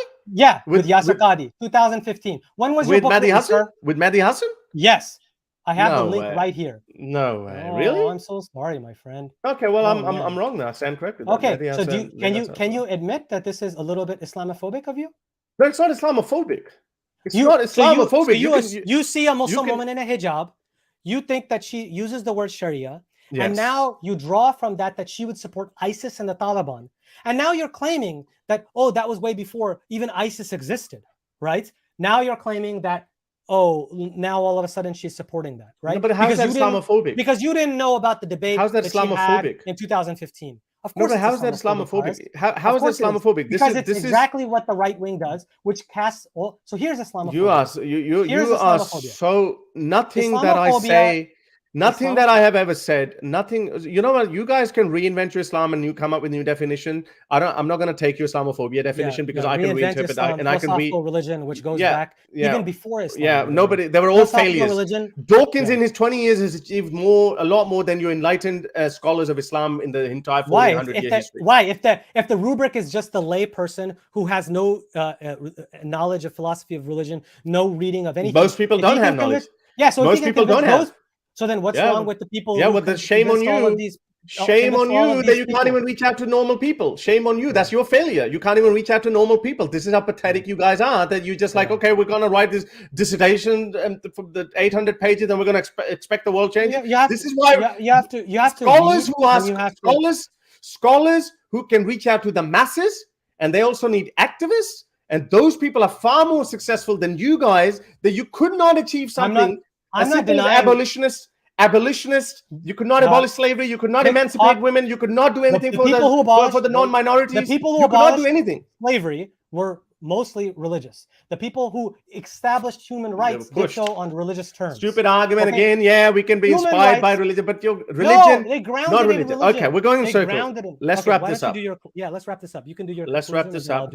You keep going back to the individual beliefs of people, and then when people say that I gave you the whole sweep of history. The whole. No, you didn't. You still could not prove a single point. What I said, it is irrelevant what people believe, because they can turn off their religious mind. They can apply that on science. They can apply that on human rights, and then they can turn off the religious mind. It's irrelevant what's your. In fact, this is much more important. It goes in my favor that people can switch off. They have to switch off their religious mind in order to work on science and in order to work on human rights. By the way, that's how bad religions are. 2014 tweet by Linda Sarsour: Taliban murders innocent children in Pakistan, and U.S. government drones innocent children in Pakistan. Be outraged always. Okay, that's fine. So she supports Taliban and the ISIS, right? According to you. No, I said I said the result of Islamists is Sharia. 2000, So Sharia, you're not missing. 2013. Opposition to gay marriage today is same as opposition to interracial marriage 50 years ago. Majority folks will get over it. You didn't bother to do any research on the person that you're calling ISIS and Taliban? No, she's still an Islamist. She is an Islamist. It's not. This shows your weakness of your viewpoint. Nothing you say has a. You're not even understanding the point, man. If you're getting charged up, you're getting charged. No, you're an idiot. Okay, you're a freaking idiot. Okay, don't stop calling me that. You're an absolute idiot. You are an absolute idiot for even using loaded terms. You're getting triggered by ISIS. ISIS itself falls in the jihadi category. The category of Islamist, Linda Sarsour is an Islamist because an Islamist wants to achieve Sharia. Okay, she has a different definition of Sharia. But she wants Sharia. So according to you, most Muslims, if they believe in Sharia at all, are Islamists. No, but they're active. No, but most Muslims are not actively working. They're not activists. Linda Sarsour is an activist. Do you know what she defines Sharia as? No, I don't care. That's irrelevant. You don't care. Because you're just liking the ISIS and Taliban. This is the level of your research. Bigotry, ignorance. Do you want Sharia in America? This is what you do. Do you want Sharia in America? Sharia is defined differently. Do you want Sharia in America? Yes or no? I have my own. You're answering. Whichever definition of Sharia you have, do you want Sharia? You need to know that. So no, that's not my point. This is how stupid you are. You're not even understanding the point. I'm saying I need to answer that because whatever Sharia, whatever version of Sharia you believe in. You've asked me an Islamophobic question, so I need to answer now. Okay, so my answer is this: I consider Sharia to be a historical, man-made construct. It's equivalent to fiqh. It was the human interpretation trying to understand divine laws. Do you want it in America? Can I answer? Based on this definition. This is what you guys do. Can you let me talk? I know you can't read and you don't have a reading comprehension, but let me finish. So based on this interpretation, no, I do not want Sharia because I consider it a historical human. But she does. There you go. You're such an idiot. Because she does. You are the simple-minded idiot. You are the simple-minded idiot. She does. Yeah, because it's such a simple point. It's such a simple point. Yeah, because you can't. She does because you don't want me to tell you. She does. Reality She wants Sharia. Other people consider Sharia to be the divine law. Yeah, but she does. So she's an Islamist. She's an Islamist. So you've just called. Yeah. So this is the bigotry that you engage in. You're an idiot. You don't even want to learn. You don't even want to learn. Islamic. No, watch this. Go back, listen to the whole thing again, and watch how your arguments have been destroyed. In Islamist, according to me, this is a simple, basic, fucking Socratic approach. You are a new. All right, you're an idiot. Okay, we're done. We're done. I think we're done. You don't understand. Islamist means someone who aspires to create a Sharia society. You're a freaking idiot. You fall in the lower category than that because you're not actively seeking out Islamist. I do want. Why are you stopping? I do. I'm not stopping. I'm saying.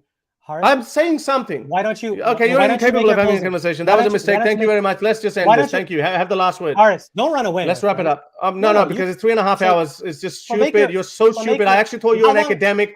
I thought you are a freaking academic. You don't even understand the definition of jihadi Islamist. You're quoting me and you can't even freaking read what's written right in front of you. An Islamist is someone. An Islamist is someone. And you are an absolute idiot, my friend. You should be ashamed of using the word academic for yourself because this is how stupid you are. You can't even understand the other man's point of view. You misquote people, and then when you lose, you call people bigots. You're a freaking idiot. Yeah, now I'm done with you because you have turned out to be an absolute idiot, and this turned into a shit show. Absolute shit show. I've made my argument. You just have your last word. Just for the sake of decency, I'm going to let you finish. My friends, you said things, I said things. Let's finish on a high note. Okay? Your students are going to look at it and they're going to be embarrassed of you. Your students are going to come running to me and they're going to say, Harris, they're going to send me an email, Harris Sultan. You know what? My professor did a horrible job. You made very good point on Islamism, on Sharia, because you're so stupid. You kept interrupting me. You wrote down essays. You read those essays, and I listened to those freaking essays. And whatever I remembered, I just answered those questions. Because this is after preparation. A professor at Harvard comes like this. I read and I prepare. And you speak a lot of bullshit. So Harris, you and I both have said stuff. It's time to finish on a high note. Okay, you've said stuff, I've said stuff. Let's end on a decent terms. Okay, so let's Wrap it up. Hurry up. I got to go No, somewhere. Just wrap it so up. make your closing statement. No, I've made my closing statement. Okay, Wrap it up. So I will make my closing statement now. So what I have shown today is the fact that Harris's and New Atheists' conception of Islam is the flip side of religious fundamentalists. They have a monolithic and reductionist view of what Islam is and what it could be, which is ironic given that they use as part of their founding narrative myth. That is what it is. New Atheists have myths. So the first myth that New Atheists have is the myth of the secular atheistic enlightenment. So we find that that is a complete myth and bogus. The Enlightenment had a religious thread throughout it, and it's not antagonistic to religion, and certainly not atheistic. And so this is completely imaginary. Similarly, there was the myth of deism, which Harris didn't even know that there's a whole thing called classical theism, which has a long tradition even before Islam and through Islam. And that was the dominant Islamic philosophical viewpoint through history. Then the second myth that Harris and New Atheists use is called the myth of the conflict between science and religion. No credible historian of religion accepts this myth. It is a bogus myth. Even the guy who has History for Atheists, who's an atheist himself, it's a YouTube channel, he debunks this. Okay, so please, if you're viewing this, please go watch his channel. Then there's the myth of human rights, which Harris doesn't realize. Yes, it came out of Enlightenment, and it was rooted in religious ideology, the idea that God is the one who creates human beings.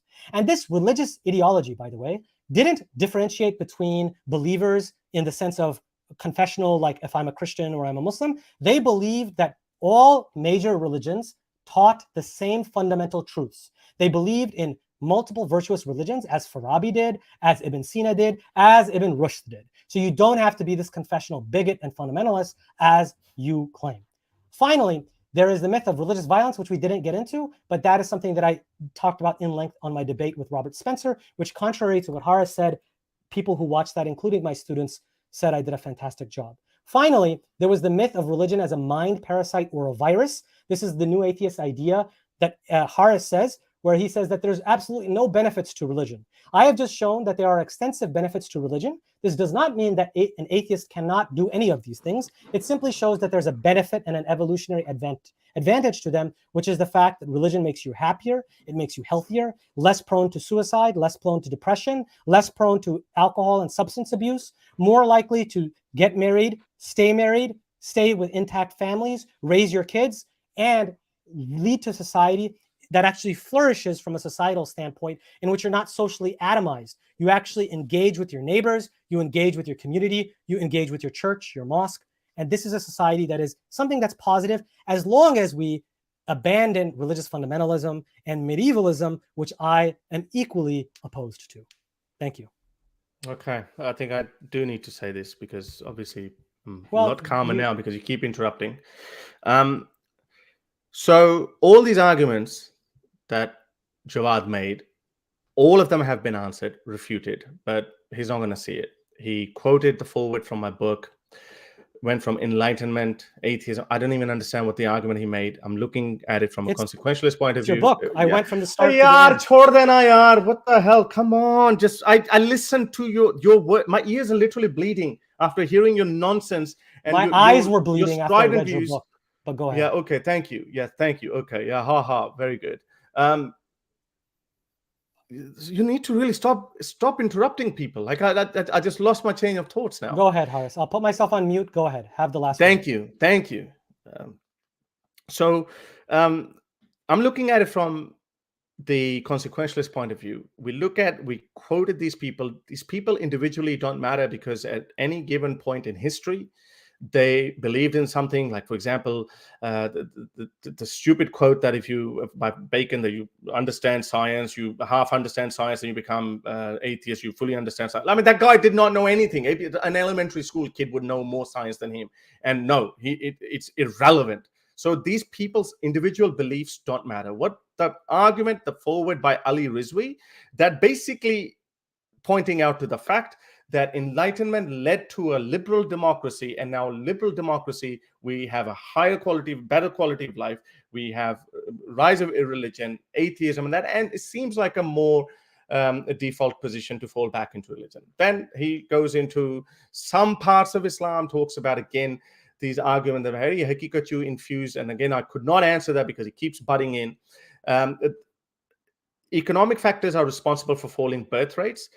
Second argument that a lot of people make is that the world that we're headed towards, we're not going to have enough jobs due to AI. So who says that we need to have 3 or 4 kids or whatever? This is a very mad capitalistic argument that the economy, that the population needs to keep rising, so your economy keeps growing. As a result, inflation is also stays at 1.1% or whatever. That's the healthy inflation. That is a very capitalistic point. As we go towards universal basic income, we would not be able to support large welfare societies on universal basic income. A lot of futurist people have spoken about it. They've said that, okay, there's a movie adaptation of that as well, Wall-E, where we have more leisure time and our work is being done by AI, by robots. And those are, the cost of production of resources would be a lot less because there would be no human element, no wages involved. We'll have to reinvent the whole of economics. So when he brings in this silly argument of, oh, the family system has collapsed and the fertility rates are dropping, it's not even an issue. It doesn't even matter. You can't even foresee. Again, why that is because these people have one thing to fall back onto, and that is religion, go back to. And then at the same time, the main problem with Dr. Hashmi is that he has remodeled, reinterpreted his whole religion, and then he has one little, in the whole slide, there were like 14 names of some scholars who might have enlightened views by the standards at the time. But I guarantee you, I don't know these people, I haven't read these people. I guarantee you, if you went deep into the studies, I challenge you guys, I haven't even read it, but this is how I know these people. You go into it, look at his views on women, look at his views on slavery, depending on which century he belonged to, you'll find out. You'll find out that those people had abhorrent views, even though Dr. Jawad wants to tell us that, oh, these guys were enlightened. Islam is a very totalitarian ideology. It's very backward. It's anti-human. It's anti-women, and it's anti-democracy. As a result, it's no surprise that throughout the 1400-year-old history of Islam, you see, you can't produce a single egalitarian society where human rights are supreme. You can't produce any society. As bad as Pakistan is, and I talk most of my work, obviously I'm a 21st century man. Christopher Hitchens famously said that if he was in 1930s, he would have been speaking more against Nazism at that time. I'm born in this century. I am speaking about Muslim countries, the majorly held view, and unfortunately, people like Dr. Hashmi are upset because nobody takes them seriously. Nobody took them seriously in the 1400-year-old history of Islam.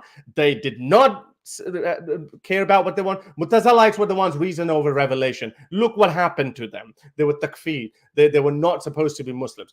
Now, even in this day and age, and I presented that olive branch, that I have nothing against you or even what you're trying to achieve by liberalizing the Muslim world, even if you have a different view of Sharia, I'm okay with that as long as it does not come in my way of egalitarian, liberal democracies where human rights are supreme. I don't care with you. I don't care what your private views are. I have no interest in that. I have moved on from this business of telling you that, oh, Islam is one true religion. God does it. I find it extremely boring. Most of my work is now my commentary on social issues in the Muslim world, and that is coming out as an atheist. I am the most, I would say I'm the biggest face of atheism in the Pakistani sphere. I talk about that as an atheist. I don't go like liberal Pakistani closeted atheists who say, no, Allah, alhamdulillah, I am a Muslim, but I think women should not be beaten. There should be more rights for women. I'm not like that. I say, okay, you know what? Fine if you are that. I am an atheist, and this is what I think about this issue, minorities issue, blah, blah, homosexual issue, LGBT. That's what I talk about. And that's what I'm more interested in. You want to liberalize Muslim world, go for it. But again, unfortunately, I think the main frustration is nobody took you seriously in the 1400-year scholarship, and nobody takes you seriously now. Either the fundamentalist Muslims or the mainstream Muslim, not fundamentalist. Mainstream Muslims don't take you seriously, and atheists and ex-Muslims don't take you seriously. Thank you very much. Let's wrap this up. Thank you. I'm going to stick to my word, and I'm not going to say anything further on the content. I did want to thank you for having this engaging discussion. I think we had good moments, we had bad moments. I do say that I'm not perfect. My innate nature, to be honest, is maybe it's perhaps the fundamentalism and dogmatism that I grew up on, and perhaps both of us. Maybe you didn't grow up like that, but I I was do. very I do. religion was not a thing in my household. I was not But maybe forced. in our culture, we need to inculcate being able to chat with each other in more decent ways. And I'm a flawed person. My own innate nature, unfortunately, is to street fight, and I try not to, and I try to live up to like Javed Ahmed Ghamidi, who's like got the prophetic character in my mind, but I can never live up to that. But I do want to say when I overstepped, there are things that I said that I shouldn't have said, and I do regret that, and I apologize for that. And I do want to also praise you on the fact that you not only engage in debate all the time and openly, you're not like, you could have avoided this. And I mean, Daniel Hakikatu refuses to debate me. He's too scared to debate me. And you are like, you guys, you engage in a way that I think this is fruitful. I messed up, you messed up a little bit, I think too, when we were like insulting each other, but we'll get past that. And if you are in the area ever, where I live, let's hang out outside of the internet and social media, because that's sometimes the best way to actually get to know people. We don't actually move people's minds this way, unfortunately. And then the last thing I wanted to say is, if you wanted to, because I did want to just stress that I do really, really believe in God. And that is the basis on all the sociological stuff that I'm talking about. So unlike Jordan Peterson, I actually think it matters that you believe in God, but I'm not a philosopher of religion, and that's not my specialty. So if you wanted to have a good discussion on that, and he's definitely better than me when it comes to mannerisms, I would encourage you to reach out to Dr. Khalil Andani and see if he would want to mix it up with you. But Well, I hope. I mean, I have spoken with Mufti Abu Layth, and then after that, I actually do take a lot of his understanding on certain bits, because I make sure that I understand if I'm going after a certain claim of Islam. I go after, so rather than me just making a fool of myself and criticizing it, I do understand, I do take his view on that, like on a friendly terms. I met him once, I've spoken to him on the phone for 3 or 4 hours, and I've always enjoyed his company, but it never went that way. And the reason why I wasn't engaging, yes, sure, I mean, this is my nature as well, that when someone tries to get into it, then, like, I mean, no matter how calm I try to be, like a more competitive side of me is going to come out. I'm like that too, my friend. I'm like that too. Yeah, but I don't want to be like that. No, but I don't either. I don't either. And I shouldn't have said that you're a bigot. I do think that those views are bigoted, but I should have differentiated between you and the views. And so for that, I do apologize. I was a little bit heated, and I apologize. You get in the moments, and I apologize for that. I'm not going to be a dickhead and I'm going to say, well, it's all your fault, but I know deep down that how hard I tried to keep this civil. I did not engage in Twitter war, like, even though some of the comments, I was picking up some frustration from your side. And now Khalil Andani also tweeted something, and I said, oh, okay. Like when he said that, okay, well, look how he's going to, along the lines of how Jawad is going to destroy. I'm like, okay, you know what? Fine. You get it. I did not engage in that because I wanted to have a conversation with you as I had with Mufti Abu Layth. And I think when now we have each other's WhatsApp, and I think if we do talk about something else, there might be, your gloves might be off. Maybe, like, again, my book is 5 years ago. This was my first attempt of writing a book. I've already told you there's a couple of positions that I've changed. For example, the Sweden rape crisis that I did, it was slightly miscalculated, not by much. The point still remains, but the actual figure is wrong. I think it's not 80%, it's somewhere along 50% or something. And that's also by guessing, because Sweden did not record the religion of people. It just recorded the nationality of refugees. So people worked it out that, okay, they must be Syrian or Arab refugees or something. Okay. So I know that there's certain things that this is wrong at the top of my head. There was something else, but then I apologize. But then I found out I was actually right originally. So I'm always open to change my mind. But I'm sorry to say, sorry. I have to run my baby. But I really wanted to thank you. thank you for this. Do reach out to Khalil Andani if you want. And I just want to do a shout out to Daniel Hakikachu. You've debated Harris. Come debate me now. Thanks so much, Harris, for this. I really have to go. My wife's going to kill me. Thank you. Hey, thanks so much, All right, my friend. guys. Thank Hey, you very take much. care. Yeah. Bye-bye.